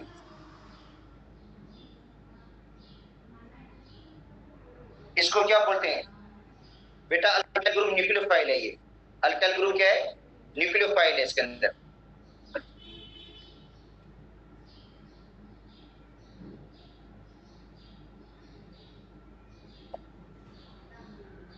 एप्लीकेशन ऑफ गिरगना रिएजेंट,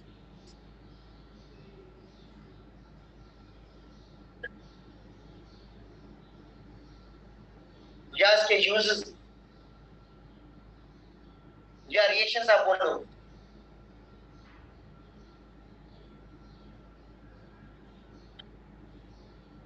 बेटा पहले रिएक्शन विद वाटर,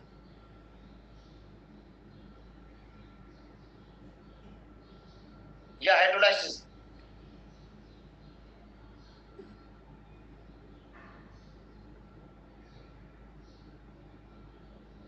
अब गिरना रिएजेंट,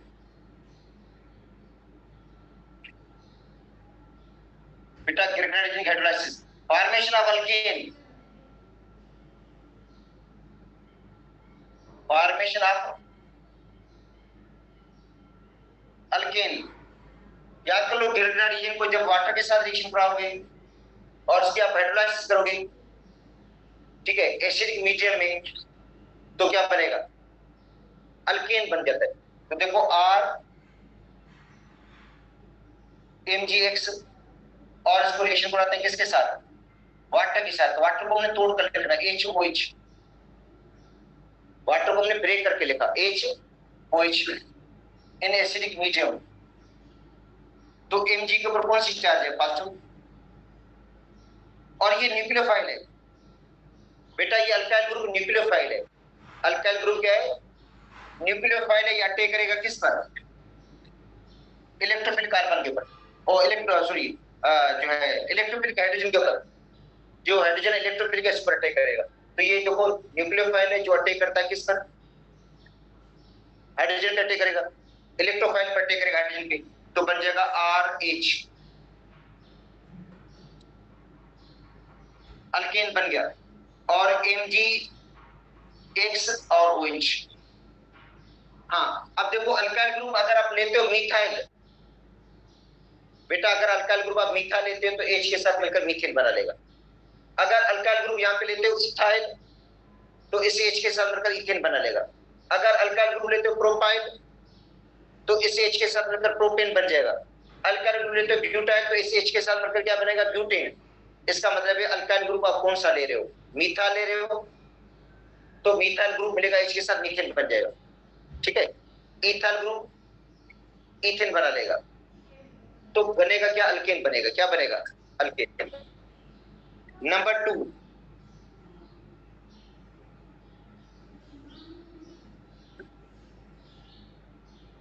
अच्छा रिएक्शन है तब अल्कोहल, अल्कोहल्स के साथ फॉर्मेशन ऑफ अल्केन,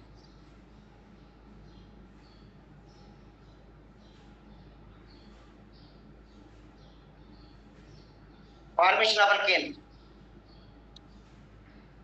अच्छा देखो अल्कोहल में ये बांड टूटेगा, OH का बांड टूटेगा बेटा, O और H का बांड टूट जाए। जब भी अल्कोहल के साथ रिएक्ट करेगा तो O और H का बांड जो होगा वो ब्रेक होगा। अच्छा ब्रेकिंग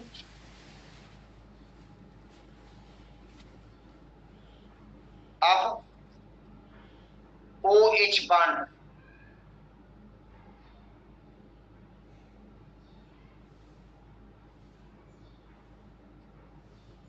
अब अल्कोहल, अल्कोहल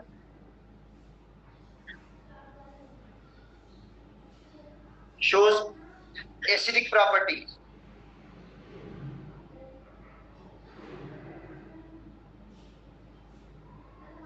अल्कोहल कौन सी प्रॉपर्टी शो करता है? एसिडिक प्रॉपर्टी शो करता है।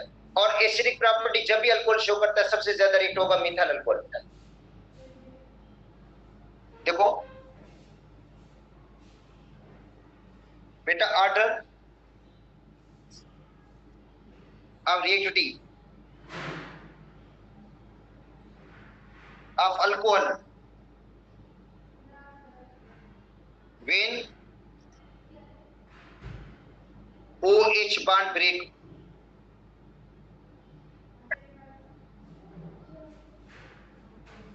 OH बॉन्ड टूटेगा तो अल्कोहल की जो होगी रिएक्टिविटी होगी वो सबसे ज्यादा होगी मिथाइल अल्कोहल की।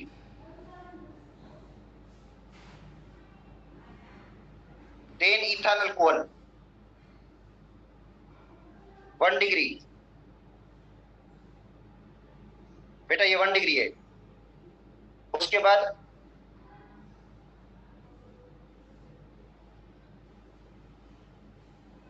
टू डिग्री, उसके बाद टर्शरी 3 डिग्री अल्कोहल। तो ऑर्डर रिएक्टर क्या है बेटा? सबसे ज्यादा methyl alcohol, then secondary propyl, then tertiary butyl alcohol. और जो ल्यूकास रिएजेंट के अपोज है, याद कर लो ये ल्यूकास रिएजेंट के क्या है? अपोज है, क्योंकि इसमें जो बॉन्ड ब्रेक हुआ था वो सी और ओ का बॉन्ड टूटा था। सी और इसके अंदर बॉन्ड कौन सा अल्कोहल का टूट रहा है? OH का। ऐसा नहीं फिर आप मैसेज कर देंगे सर ये देखो आपने ये पहले लिखवाया था, अब आज ये बोल रहे हैं। बेटा वो अलग था, उसमें सी और ओ का बॉन्ड टूटा था, इसमें O और H का बॉन्ड टूटा अल्कोहल का है, तो ये ऑर्डर रिएक्टिव होगा। तो अब देखो R MgX प्लस अल्कोहल, ये अल्कोहल है, कौन सा बॉन्ड टूटा इसका? OH। इस पर नेगेटिव आएगी, R Mg के ऊपर पॉजिटिव और ये नेगेटिव। ये बेटा न्यूक्लियोफाइल है,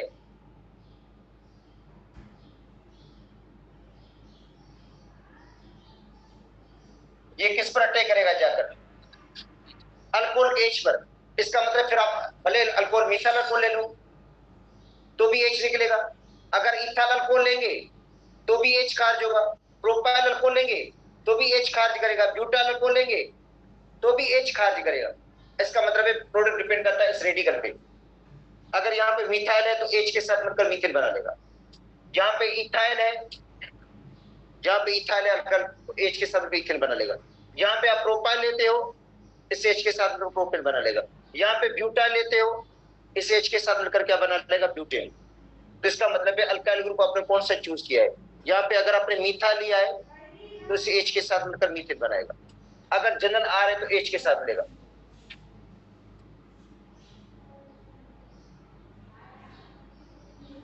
अल्केन प्लस में MgX और OR। तो बेटा टाइम हो गया कंप्लीट, बाकी इसके जो रिमेनिंग रिएक्शंस हैं, बाकी इसके रहते हैं तकरीबन 6-7 रिएक्शंस, वो इंशाल्लाह कल कर लेंगे, और एलिमिनेशन रिएक्शन संडे वाले दिन पढ़ेंगे।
एंड्रोजन से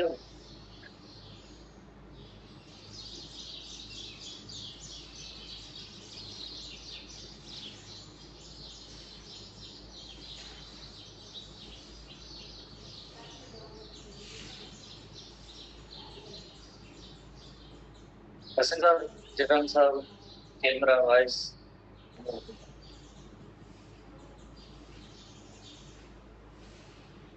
मॉर्निंग स्टूडेंट्स, आज हम एड्रीनल कार्टेक्स के बाद एड्रीनल मेडुला को डिस्कस करेंगे। एड्रीनल मेडुला जो है, you know very well, inner region of adrenal cortex is called as adrenal gland is called as adrenal medulla inner region. Outer region को cortex कहते हैं और इनर रीजन को medulla कहते हैं। तो कल भी हमने पढ़ा था कि बोथ वर्क इंडिपेंडेंटली, दोनों इंडिपेंडेंटली वर्क करते हैं। इनके जैसे एक दूसरे के ऊपर कोई भी इफेक्ट नहीं है, अलग हार्मोन प्रोड्यूस करते हैं। एड्रीनल मेडुला जो हार्मोन जो प्रोड्यूस करेगा वो ऑटोनॉमिक नर्वस सिस्टम की रेगुलेशन से करेगा। ऑटोनॉमिक नर्वस सिस्टम कैसे, जैसे हमने पढ़ा था, ऑटोनॉमिक नर्वस सिस्टम की दो डिवीजन्स होती है। एक होती है पैरासिम्पैथेटिक डिवीजन होती है और दूसरी होती है सिम्पैथेटिक नर्वस सिस्टम की डिवीजन। तो सिंपैथेटिक नर्वस सिस्टम में हमने फाइनल आखिरी एक उसके अंदर लाइन थी, it directs the release of epinephrine and नॉरएपिनेफ्राइन। It directs the release of epinephrine and नॉरएपिनेफ्राइन, यानी जो ऑटोनॉमिक नर्वस सिस्टम की जो नर्व्स होती है वो एड्रीनल मेडुला को स्टिमुलेट करेंगी, उसको कमांड देंगी, उसको डायरेक्शन देंगी, उसको ऑर्डर देगी कि अब आप अपने हार्मोन भी प्रोड्यूस करें। कौन से hormone? Epinephrine and norepinephrine. Epinephrine is also called adrenaline और norepinephrine is also called noradrenaline. Chemical nature क्या है? केमिकल नेचर इनकी अमाइन होती है। इन हार्मोन्स को जनरली हम कहते हैं emergency hormone. Why? Because they are produced in stress, because they are produced in emergency situation, because they are produced in fight और फ्लाइट सिचुएशन। तो फाइट और flight situation, emergency situation, stress, उस situation के अंदर खास तौर पे ये हार्मोन रिलीज होते हैं। इस वजह से इन्हें इमरजेंसी हार्मोन भी कहते हैं। सिंपल कभी कभार ऐसा सवाल भी आता है कि आइडेंटिफाई द इमरजेंसी हार्मोन। यकीनन एक एपिनेफ्राइन, नॉरएपिनेफ्राइन, एड्रेनालिन, नॉरएड्रेनालिन, तो इस तरह से है। तो बहुत ही सिंपल सी पॉइंट्स है एचसीबी के हवाले से। हार्मोन्स की केमिकल नेचर जो अमाइन है, हार्मोन से एपिनेफ्राइन जैसे एड्रेनालिन भी कहेंगे, नॉरएपिनेफ्राइन जैसे नॉरएड्रेनालिन भी कहेंगे। तो ये कब हार्मोन रिलीज होते हैं? Under the influence of sympathetic nervous system. Sympathetic nervous system, तो मैंने आपको जिससे पहले ही बताया था कि सिंपैथेटिक नर्वस सिस्टम की डिवीजन जब हम पढ़ रहे थे तब वहां पे जो वेरी क्लियर था कि sympathetic nervous system directs the release of epinephrine. तो इस तरह से जो सिंपैथेटिक नर्वस सिस्टम के अंडर ये हार्मोन रिलीज होते हैं। जैसे एड्रीनल कार्टेक्स के हार्मोन देखें, सीआरएच फ्रॉम हाइपोथैलेमस, देन वो स्टिमुलेट करता है एंटीरियर पिट्यूटरी को, एंटीरियर पिट्यूटरी बदले में एसीटीएच प्रोड्यूस करता है और एसीटीएच देन एड्रीनल कार्टेक्स को स्टिमुलेट करता है। वो तो पूरी हार्मोनल जैसे रेगुलेशन थी या कंट्रोल था, पर मेडुला सेक्शन डायरेक्टली नर्व्स आके इसको कमांड या ऑर्डर देंगी। कमांड या ऑर्डर देने के बाद देन ये एपिनेफ्राइन या नॉरएपिनेफ्राइन हार्मोन रिलीज करेगा। इट सीक्रेट्स एड्रेनालिन, और जिस तरह से एपिनेफ्राइन से नॉरएपिनेफ्राइन कहेंगे। स्ट्रेस तो एक कौन सी सिचुएशन बॉडी में पैदा होती है? फाइट और इमरजेंसी हार्मोन, इस वजह से स्ट्रेस में रिलीज होने की वजह से इन हार्मोन्स को जनरली कहते हैं emergency hormone. Very popular question है, सिंपल क्वेश्चन है, आप नोट करेंगे। इमरजेंसी हार्मोन जैसे एपिनेफ्राइन और नॉरएपिनेफ्राइन है, इनको हम इमरजेंसी हार्मोन कहते हैं। इमरजेंसी सिचुएशन में स्ट्रेस में रिलीज होते हैं, फाइट और फ्लाइट सिचुएशन में। जैसे आपको याद होगा पैरासिम्पैथेटिक नर्वस सिस्टम में रिलैक्स स्टेट के अंदर डोमिनेंट जो नर्वस सिस्टम होता है, नॉर्मल एक्टिविटीज होती है, रिलैक्स स्टेट में एक्टिविटीज होती है, उसको रेगुलेट करता है। पर जो सिंपैथेटिक नर्वस सिस्टम होता है उसमें पढ़ा था कि बॉडी के अंदर इमरजेंसी सिचुएशन जैसी, स्ट्रेस जैसे बहुत ही ज्यादा जैसे एक कंडीशन इस तरह से चेंज हो जाएगी, हाईली एनर्जेटिक एक्टिविटीज स्टार्ट हो जाती हैं। तो जैसे आपको पता है कि एपिनेफ्राइन अगर रिलीज होगा तो increase the heart beat, blood glucose level बढ़ जाएगी। कैसे? जिससे ग्लाइकोजन जो लिवर के अंदर स्टोर होती है वो देन ग्लूकोज में कन्वर्ट हो जाएगी, ब्रीदिंग रेट भी बढ़ जाएगा और मेटाबॉलिक रेट भी बढ़ जाएगा। मेटाबॉलिक रेट जाहिर है इस तरह से जो हाईली एनर्जेटिक एक्टिविटी हो रही है तो मेटाबॉलिज्म भी एक्टिव मेटाबॉलिज्म होगी, यानी इंक्रीज है। जैसे वो नॉर्मल स्टेट नहीं है, जरा उससे भी इंक्रीज है तो ये इंक्रीज मेटाबॉलिक रेट होगा। इसी तरह से इट कंस्ट्रिक्ट्स द ब्लड वेसल, जब ब्लड वेसल कंस्ट्रिक्ट या नैरो होगी तो ब्लड प्रेशर रेज होगा या इंक्रीज होगा। रिजल्ट ये होगी ब्लड वहां पे बढ़ेगा। कंस्ट्रिक्ट्स द ब्लड, जैसे आपको याद होगा हमने पढ़ा था कि जैसे सिंपैथेटिक नर्वस सिस्टम की जो डिवीजन होती है वो जैसे नॉर्मल फंक्शन नहीं है, स्ट्रेस वाले इनहिबिट्स एक्टिविटी ऑफ इंटेस्टाइन वगैरह स्टमक इनकी एक्टिविटीज इनहिबिट हो जाती हैं।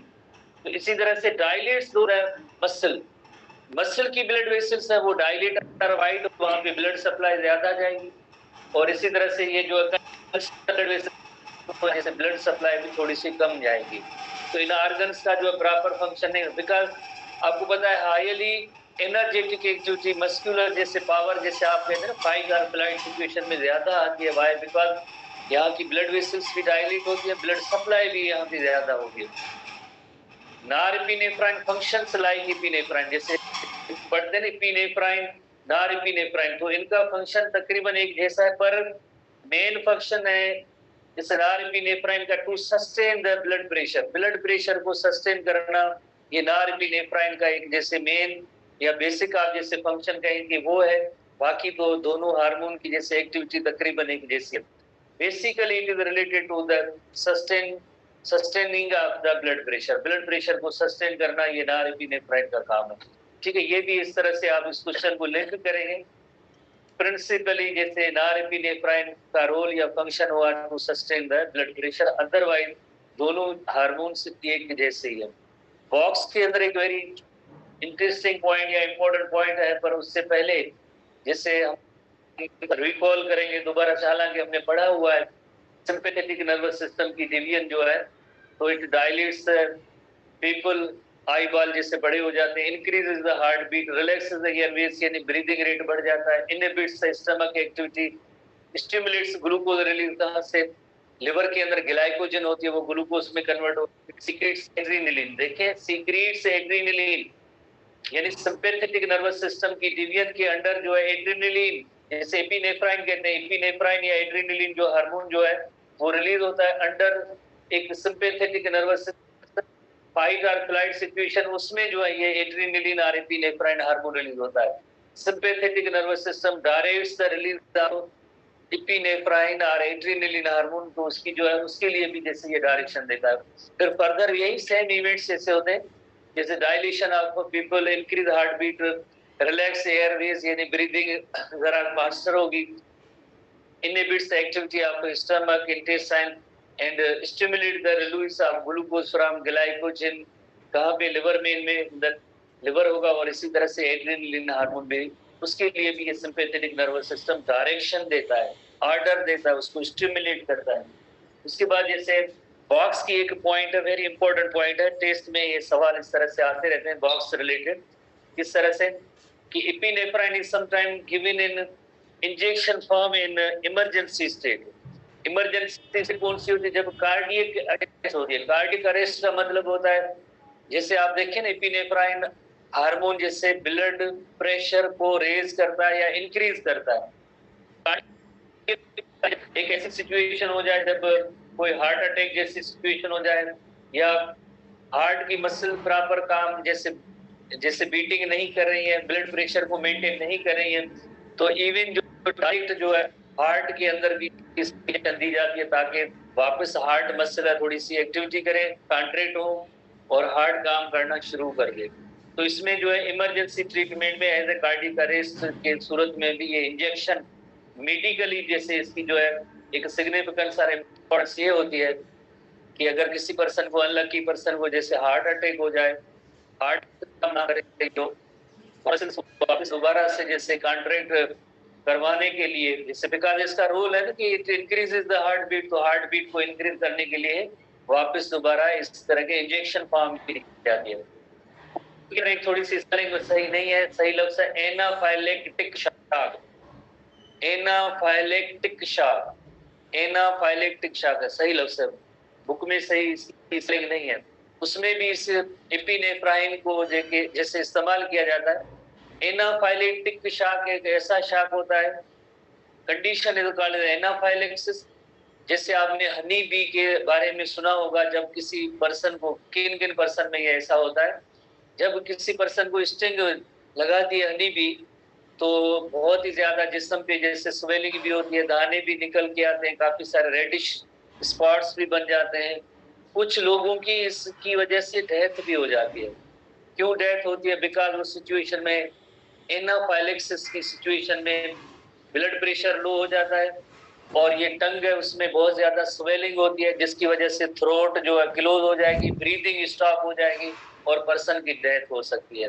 इस किस्म की शॉक को कहते हैं जैसे anaphylactic shock. Condition is called anaphylaxis.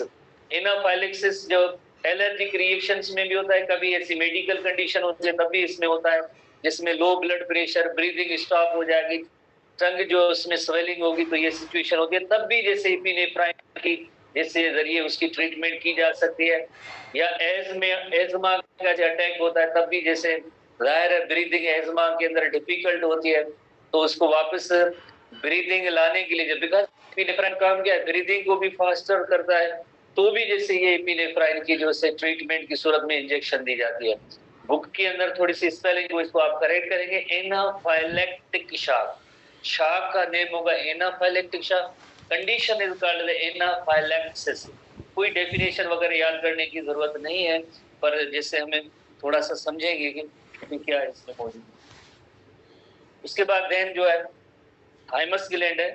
Thymus gland जाहिर है जैसे आपने लोअर क्लास में थोड़ा बहुत पढ़ा होगा, या फर्स्ट ईयर चैप्टर 14 के अंदर आपने पढ़ा होगा, इम्यून सिस्टम में एक जैसे टी सेल होते हैं, T stands for thymus. Maturation of lymphocyte, certain lymphocytes की मैच्योरेशन होती है, वो थाइमस के अंदर होती है। थाइमस के अंदर मैच्योरेशन होने के बाद उनको कहते हैं टी सेल, कहते हैं टी स्टैंड्स फॉर थाइमस। जो मैंने कहा कि जाहिर है कि आपने थोड़ा बहुत पढ़ा होगा, यानी फर्स्ट ईयर में जो इम्यून सिस्टम है उसके अंदर एक जैसे टर्म मौजूद है टी सेल, तो T stands for thymus. Thymus gland जो होता है, खास तौर पे छोटी एज के जो बच्चे होते हैं उनके अंदर ये फंक्शनल होता है, वेल डेवलप्ड होता है, फिर जो है ये डीजनरेट हो जाता है, श्रिंक हो जाता है। चेस्ट रीजन के अंदर मौजूद होता है, ब्रेस्ट बोन के नीचे मौजूद है, और इसकी 2 लोब्स होती हैं, बाइलोब स्ट्रक्चर है। Differentiation and maturation of T lymphocytes में इनका रोल होगा। जैसे आपको पता है ये सारे लिम्फोसाइट्स पहले बोन मैरो में बनते हैं, बाद में क्या होता है कि इनकी मैच्योरेशन की साइड, डिफरेंशिएशन की साइड। डिफरेंशिएशन का मकसद होता है कि जैसे आपको पता है टी लिम्फोसाइट्स के एक जो टी सेल्स होते हैं उनके 4 किस्म हैं, टी लिम्फोसाइट्स या टी सेल्स। एक होते हैं हेल्पर टी सेल्स होते हैं, हेल्पर टी सेल्स होते हैं, एक जैसे मेमोरी टी सेल्स होते हैं, मेमोरी टी सेल्स होते हैं, एक जैसे सप्रेसर टी सेल्स होते हैं, सप्रेसर टी सेल्स होते हैं, और एक साइटोटॉक्सिक टी सेल्स होते हैं, साइटोटॉक्सिक टी सेल्स। तो इस अमल को हम कहेंगे डिफरेंशिएशन। ये है differentiation, differentiation of T cells. इसी तरह से maturation of T cells, because bone marrow के अंदर शुरू में तो वेरियस टाइप के जैसे इम्यून सेल बनते हैं, पर उनमें से कौन सा सेल बने, जैसे टी सेल बने, देन टी सेल की डिफरेंशिएशन होगी तो आगे कितने किस्म सेल बनेंगे, ये सब इसके अंदर थाइमोसिन हार्मोन इन्वॉल्व होता है, जो थाइमस ग्लैंड प्रोड्यूस करता है। Thymosin hormone is produced by thymus gland. जैसे देखें वर्ड से, आधे वर्ड से ऐसे होते हैं जिसके अंदर उसका जैसे आप मतलब भी आगे समझ जाएंगे कि कौन सा हार्मोन प्रोड्यूस करेगा। Thymus gland, thymosin hormone. Chemical nature, peptide in nature. Chemical nature peptide in nature होती है इसकी। तो जैसे इसकी लोकेशन भी आप पढ़ेंगे, लोकेशन क्या होती है, location upper part of the chest होती है, बिहाइंड द ब्रेस्ट बोन और स्टर्नम। स्टर्नम जो बोन है आपने पढ़ा है, स्टर्नम के हवाले से, स्टर्नम को जैसे बायोलॉजिकल टर्म है कॉमनली कॉल्ड है ब्रेस्ट बोन, स्टर्नम, स्टर्नम जिसके साथ रिब्स अटैच होती है, तो ये स्टर्नम सिंगल बोन जो होती है उसे ब्रेस्ट बोन भी कहते हैं। कंसिस्ट ऑफ 2 लोब्स, यानी थाइमस ग्लैंड की 2 लोब्स हैं, 2 लोब्स हैं join in front of the trachea. हम एक इलस्ट्रेशन देखते हैं इसमें, इसकी लोकेशन और शेप भी देखते हैं कि कहाँ पे जैसे ये थाइमस ग्लैंड होता है। जैसे ट्रेकिया और विंड पाइप है और उसके साथ साथ ये बाइलोब्ड स्ट्रक्चर इन फ्रंट आके जैसे दोनों लोब्स आके ज्वाइन करते हैं, इससे हम कहते हैं थाइमस ग्लैंड। थाइमस ग्लैंड जो होता है वो बाइलोब्ड स्ट्रक्चर है, यानी 2 इसकी लोब्स होती हैं। सेक्शन करेंगे तो फिर उसके अंदर जैसे फर्दर जैसे हमारे बुक में इनकी इलस्ट्रेशन बुक में जैसे टेक्स्ट नहीं है, जस्ट हम लोकेशन को ही नोट कर सकते हैं कि इसकी लोकेशन क्या है। In front of the trachea दोनों लोब्स आके ज्वाइन करती हैं, in front of the trachea, जैसे ट्रेकिया और विंड पाइप उसके इन फ्रंट आके ये दोनों लोब्स आके ज्वाइन करती हैं, दैट इज कॉल्ड एज, इसे हम कहते हैं थाइमस ग्लैंड कहते हैं। ये थाइमस ग्लैंड होता है, ये लोकेशन हुई। और रोल या फंक्शन के हवाले से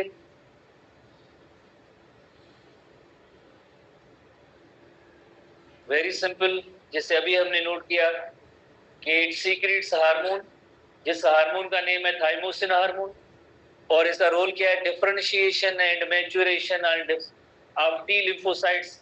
टी लिम्फोसाइट्स की अंदर इनकी मैच्योरेशन डिफरेंशिएशन होती है, तो मतलब कि जैसे फर्दर टी सेल के जो टाइप्स होते हैं जिसमें helper T cell, cytotoxic T cells, memory T cells, suppressor T cells, ये बनने का अमल जो है इस थाइमस ग्लैंड के अंदर होता है। और हार्मोन जो इन्वॉल्व होगा उसका नेम होगा थाइमोसिन हार्मोन। टी सेल का रोल क्या होता है, ये तो जैसे इम्यून सिस्टम का काम है, तो हम इसको लिंक करेंगे कि ये कौन सा ऐसा हार्मोन है जो हमारी इम्यून सिस्टम को डेवलप कराता है, इम्यूनिटी बढ़ाने में उसका किरदार होता है। वो कौन सा हार्मोन है जो जैसे पैथोजन या माइक्रोब्स से लड़ने में मदद करवाता है, वो होता है जैसे थाइमोसिन हार्मोन होता है। T cell defend the body against virus and other infectious microorganism. जाहिर है इम्यून सिस्टम है तो माइक्रो ऑर्गेनिज्म से लड़ने में, फाइट करने में, कॉम्बैट करने में इन टी सेल्स का किरदार होता है, जिनके फर्दर हमने जो टाइप्स पढ़े थे तो वो सब under the influence of thymosin hormone होता है। तो कोई इतना इससे बड़ा काम नहीं है, आप एक सिंगल वर्ड की सूरत में भी इसको याद कर सकते हैं। थाइमस ग्लैंड के बाद नेक्स्ट हम आते हैं पाइनियल ग्लैंड, जो ब्रेन के अंदर ही मौजूद है। पाइनियल ग्लैंड मेलाटोनिन हार्मोन होता है, अमाइन इन नेचर होती है। मेलाटोनिन हार्मोन की amine in nature, amine in nature, amine का मतलब होता है कि सिंगल और मॉडिफाइड अमाइनो एसिड होगा तो उसे हम कहते हैं अमाइन इन नेचर होती है। जिसे pineal gland melatonin hormone produce करता है। तो अक्सर स्टूडेंट्स एक बायोलॉजी के अंदर थोड़े कंफ्यूजिंग टर्म्स भी हैं, जैसे मेलेनोसाइट को इससे रिलेट करते हैं, मेलेनोसाइट को या मेलानिन के साथ इसको रिलेट करते हैं। मेलानिन और मेलाटोनिन में फर्क है, मेलानिन और मेलाटोनिन में फर्क है, डिफरेंस है। हम जल्दी में ये ऑप्शन अगर होता है ना वो हाँ बड़ा है स्टिक कर देते हैं, तो दोनों के अंदर जरा जैसे बिल्कुल डिफरेंस है। आपने देखा कि इंटीरियर लोबा पिट्यूटरी ग्लैंड, ह्यूमन की इंटीरियर लोबा पिट्यूटरी ग्लैंड से एमएसएच रिलीज होता है। एमएसएच मेलेनोसाइट स्टिमुलेटिंग हार्मोन जो रिलीज होता है, एमएसएच मेलेनोसाइट स्टिमुलेटिंग हार्मोन। और देन जो वो स्किन के अंदर जो मेलेनोसाइट होते हैं मेलानिन पिगमेंट को स्टिमुलेट करते हैं प्रोडक्शन के लिए। पर जैसे you know very well pineal gland है वो मेलाटोनिन हार्मोन प्रोड्यूस करता है। पाइनियल ग्लैंड मेलाटोनिन हार्मोन, अगर इसको एक सिंगल वर्ड में आप नोट कहें कि ये जो बायोलॉजिकल रिदम्स है, बायोलॉजिकल रिदम्स है उनको मेंटेन कराने में इस हार्मोन का रोल होता है। Biological rhythm, biological rhythms daily activities है किसी भी ऑर्गेनिज्म की, स्पेशली ह्यूमन बीइंग के हवाले से स्लीप वेक साइकिल्स है, इनको रेगुलेट करने के लिए मेलाटोनिन हार्मोन है। यानी मेलानिन और मेलेनोसाइट का इससे कोई भी रोल या किरदार इसका है ऐसा नहीं है कि ये मेलानिन पिगमेंट को स्टिमुलेट करें, बट इनका रोल होता है कि जैसे sleep wake cycle biological clock maintain कराने में, रिदम्स को बायोलॉजिकल रिदम बायो रिदम को मेंटेन कराने में इसका रोल होता है। तो ये एक छोटा सा tiny cone shaped body brain है। It responds to external conditions of light and darkness.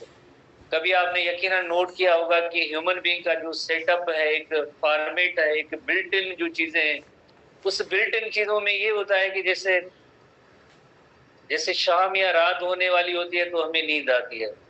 दिन की वक्त जैसे जैसे सन राइज होता है तो हमारी नींद जैसे वो खत्म होती है, जाग जाते हैं और अपने जो भी काम होते हैं उसमें हम काम पे चले जाते हैं।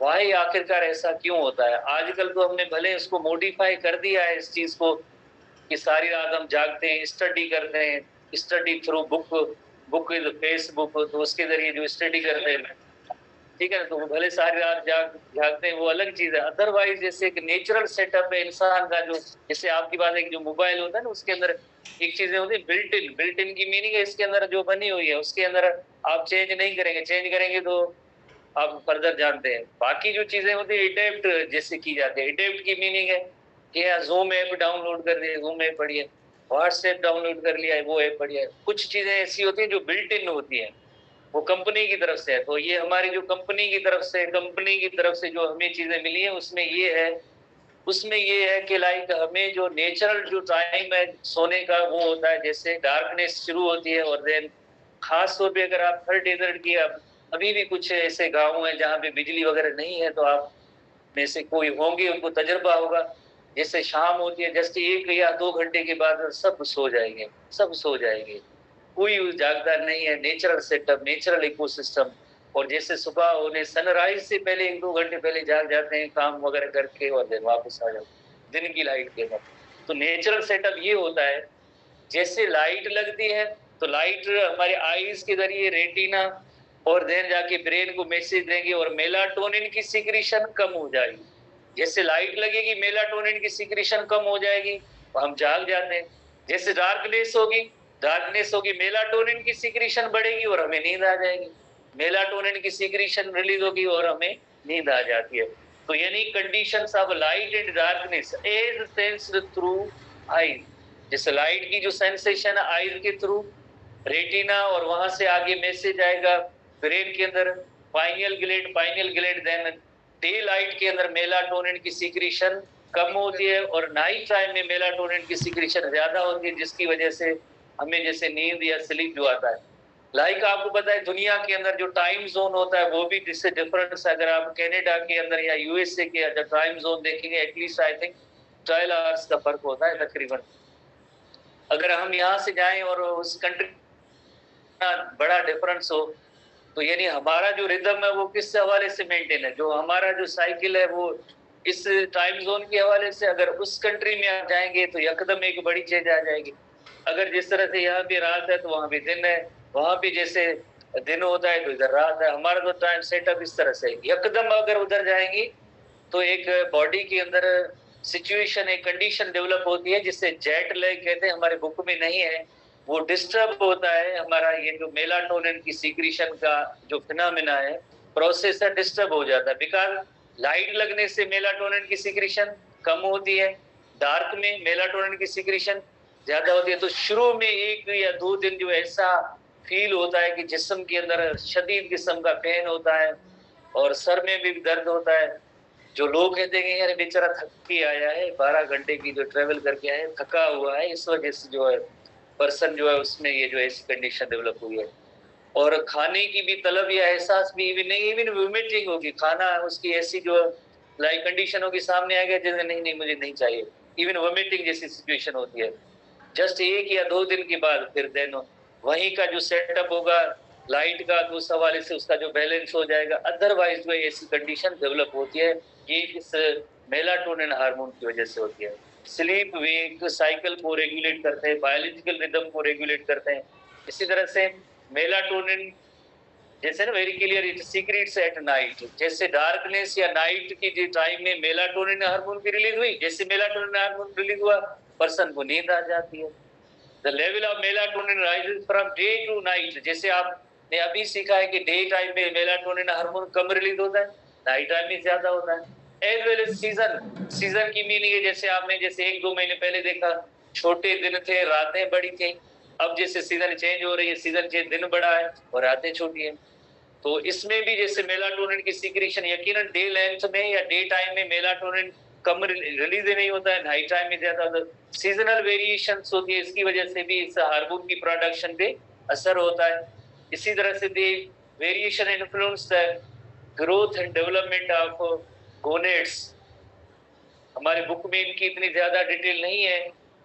गोनेट्स की फिजियोलॉजी को ये मेलाटोनिन हार्मोन अफेक्ट करता है। स्पेशली जो अदर बुक्स है वो ये कहते हैं कि एफएसएच और एलएच की सिक्रीशन को ये स्टॉप करता है, रोकता है, इनहिबिट करता है। कौन? Melatonin hormone. Melatonin hormone gonads से कहेगा कि आप जो है ना एफएसएच और एलएच प्रोड्यूस ना करें। And you know very well FSH और एलएच का रोल इतना इंपॉर्टेंट होता है।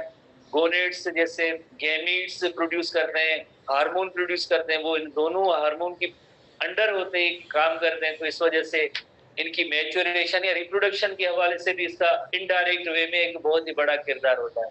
सिंपली हम कहेंगे कि melatonin is involved in biological rhythm और बायो रिदम इसमें इन्वॉल्व है। आखिरी एंडोक्राइन ग्लैंड पे हम आएंगे, last one, that is gonads. और gonads you know very well, दो किस्म के गोनेट्स होते हैं। Male gonads are called as testis and female gonads are called as ovaries.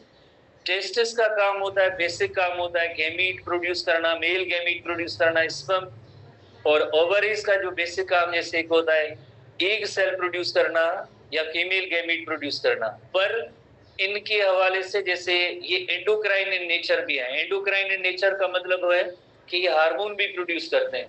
तो टेस्टिस सबसे पहले हम आते हैं, जिनको हम कहते हैं मेल गोनेट्स कहते हैं। Male gonads are the testis. क्या प्रोड्यूस करेंगे? एंड्रोजन है, जिसका एक नाम है टेस्टोस्टेरोन, जिसे मेल हार्मोन कहते हैं। ये मेल हार्मोन भी है because it maintains a secondary sexual characteristic. Testosterone hormone maintains a secondary sexual characteristic. एक होते हैं प्राइमरी सेक्सुअल कैरेक्टरिस्टिक।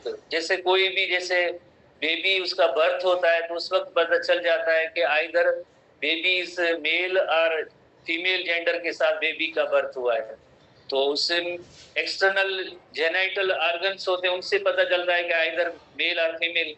पर कुछ ऐसी फीचर्स होती है जो मीन्स तकरीबन जैसे 10, 11 या 12 सालों के बाद बच्चों में आहिस्ता आहिस्ता अपीयर होते हैं। जैसे अगर एक बॉय है उसके अंदर जैसे 8 या 9 क्लास में जब बच्चा आता है तो आपने देखा होगा उसके अंदर आहिस्ता आहिस्ता थोड़ी सी चेंजेस आने का अमल शुरू होता है।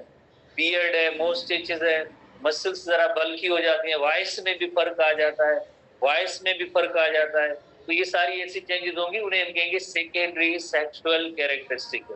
सेकेंडरी सेक्सुअल कैरेक्टरिस्टिक के अंदर जैसे बियर्ड एंड मोस्टेचेस जैसे हमारे बुक में जैसे मेंशन है। बाकी अदरवाइज जैसे it stimulates the bone and muscle growth, development of secondary sexual characteristic, it is related to the testosterone or testosterone male hormones because it maintains a secondary sexual characteristic। थोड़ी सी एक list हम देखेंगे कि कौन से mail और female के अंदर सेकेंडरी सेक्सुअल कैरेक्टरिस्टिक होता है। सेकेंडरी सेक्सुअल कैरेक्टर होता है। Secondary sexual characteristics in male जो होते हैं, जैसे उसमें hair growth on the face in the form of beard and moustaches. पहली बात, हेवियर मस्कुलेचर होता है, यानी मसल्स जरा बल्की होंगी, हेवियर होंगी। एडम्स एप्पल जो अपीयर होता है, Adam's apple nothing but thyroid gland का कार्टिलेज होता है, वो जरा जैसे नेक रीजन के अंदर आपने ऑब्जर्व किया होगा, अक्सर मर्दों के अंदर जैसे ये कार्टिलेज थोड़ा बड़ा होता है, जिसे कहते हैं एडम्स एप्पल होते हैं, कहते हैं। फीमेल में निकला हुआ, बाहर निकला हुआ ऐसा नहीं होता, कार्टिलेज ही है, थोड़ी सी उसकी इंक्रीज होती है। The angle of thyroid cartilage surrounding larynx is called as Adam's apple। इसी तरह से larynx become larger और उसमें डीपर वॉइस पैदा होता है। जैसे अभी हमने नोट किया कि बच्चों की जब 8-9 क्लास के जब अंदर आते हैं बच्चे, तो उसकी वॉइस वो डीपर हो जाता है, अचानक जैसे उसके अंदर चेंज आ जाता है। More body hairs as compared to females. Female की बॉडी में इतने हेयर्स नहीं होते हैं और मेल के अंदर जो बॉडी हेयर्स ज्यादा होते हैं, ये because of secondary sexual characteristic. अगर फीमेल की सेकेंडरी सेक्सुअल कैरेक्टरिस्टिक देखे जाए तो डेवलपमेंट ऑफ ब्रेस्ट है, लाइटर मस्कुलेचर है, वहां पे हेवी मस्कुलेचर है, शिरिल एंड हायर पिच्ड वॉइस है, जो औरतों की जो आवाज जो होती है जब खास तौर पे 10, 11, 12 ईयर से स्टार्ट हो जाता है, फर्क पता चल जाता है कि ये मेल का वॉइस है या फीमेल का, तो हायर पिच वॉइस होती है फीमेल्स की होती है, ब्रोडनिंग ऑफ द हिप्स होती है, फैट की भी डिपोजिशन होती है ऑन द हिप्स होती है, और less body hairs as compare to male होते हैं, तो इन्हें हम कहते हैं सेकेंडरी सेक्सुअल कैरेक्टरिस्टिक।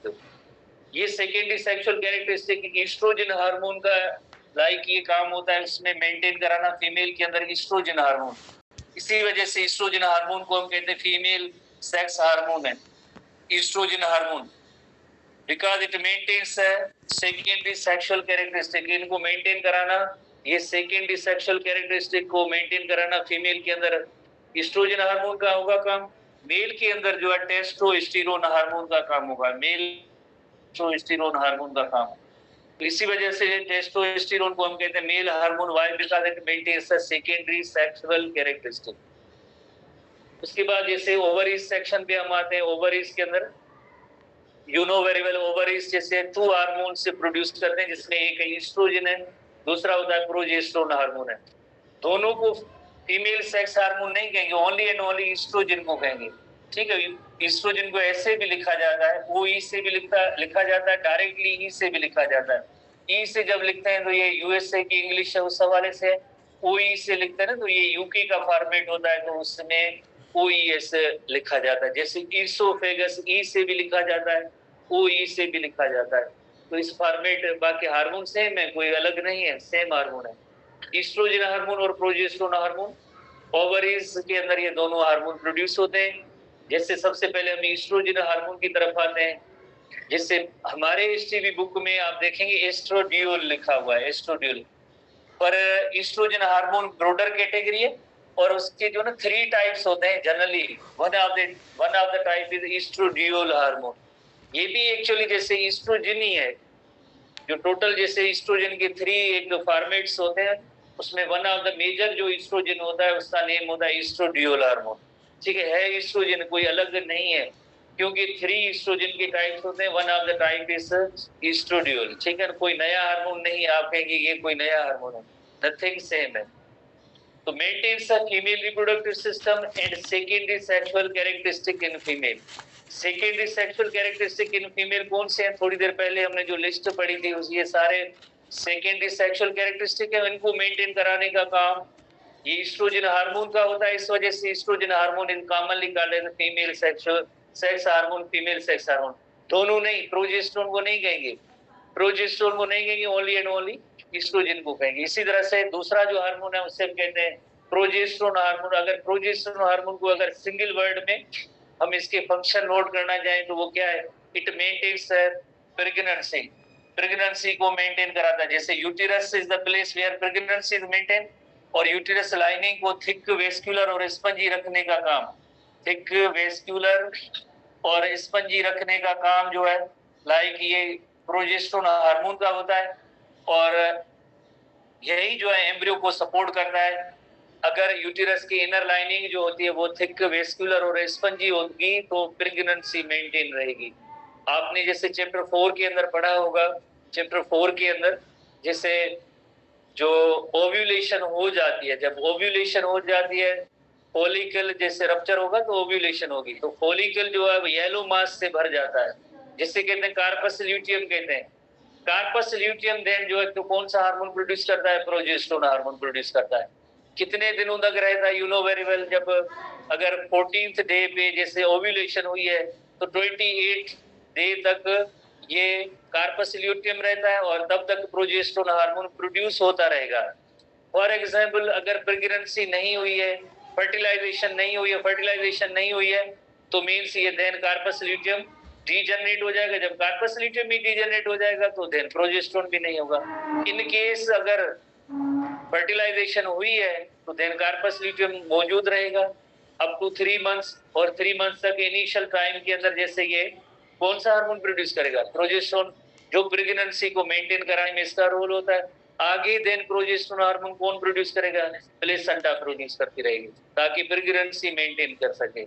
ये भी जैसे एसटीबी बुक के अंदर मौजूद है कि placenta also produces progesterone hormone. ठीक है ना, तो ये चैप्टर 4 की बातें हैं, आपने पढ़ी होंगी, तो थोड़ा सा इसके साथ इसको हम लिंक करते हैं कि किस तरह से ये हार्मोनल बैलेंस होता है for the maintenance of the pregnancy. तो progesterone hormone progesterone hormone,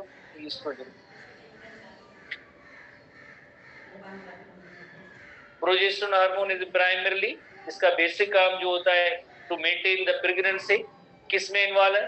preparation and maintenance of the uterus. Preparation and maintenance of uterus का मतलब होता है यूटेरस की जो इनर लाइनिंग होती है जिसे एंडोमेट्रियम कहते हैं, एंडोमेट्रियम को जैसे वो थिक वेस्कुलर और स्पंजी रखते हैं, थिक वेस्कुलर और स्पंजी रखने का मकसद होता है कि एम्ब्रियो की सपोर्ट करना। ब्लड वेसल्स यहाँ पे बहुत ज्यादा डेवलप होती हैं ताकि पॉसिबल अगर एम्ब्रियो आए तो एम्ब्रियो को जैसे रिसीव करें और देन प्रेगनेंसी मेंटेन करें। Preparation and maintenance of the uterus क्यों जरूरी है? Which supports the growth and development of embryo. तो सिंपल वर्ड्स में हम क्या कहेंगे कि progesterone hormone is involved in maintenance of the pregnancy. Pregnancy को मेंटेन कराने में इस प्रोजेस्टेरोन का हार्मोन का रोल होता है। ठीक है, वेरी सिंपल वर्ड्स में प्रोजेस्टेरोन प्रेगनेंसी मेंटेन कराने में इसका रोल या किरदार होता है। बाकी जैसे फर्दर इस हवाले से जो पॉइंट्स होंगे हम उनको चैप्टर 4 के अंदर डिस्कस करेंगे।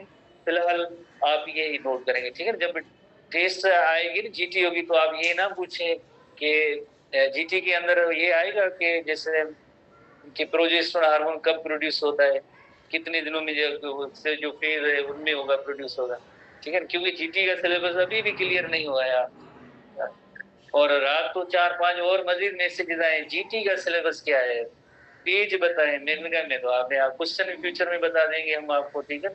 जीटी का सिलेबस क्या है, 68 क्वेश्चन होंगे और सिर्फ जो नर्वस कोऑर्डिनेशन है जस्ट 2-3 डेफिनेशन के वर्ड उनमें 68 क्वेश्चन उसी में आएंगे, ठीक है। जिसने भी पूछा है आप काइंडली नर्वस कोऑर्डिनेशन है एसटीबी बुक ओपन करें और उसको खोलते जाए। पेज नंबर कौन से जरा स्टूडेंट्स बताएं? 64 से 78 पेज है। जिसने भी पूछा है वो 64 से 78 पेज है वो 76 है। चलिए यार लिख लेते हैं, किसी स्टूडेंट ने पूछा 64 से 76 पेज है। 64 के अंदर जो है इथेन नहीं है और 76 पेज में 2 लाइन्स जो है वो नहीं है, ठीक है ना। अभी तक सिलेबस क्लियर नहीं हुआ है। जीटी का सिलेबस क्या है, जीटी का सिलेबस क्या है? पेज बताए, पेज बताए।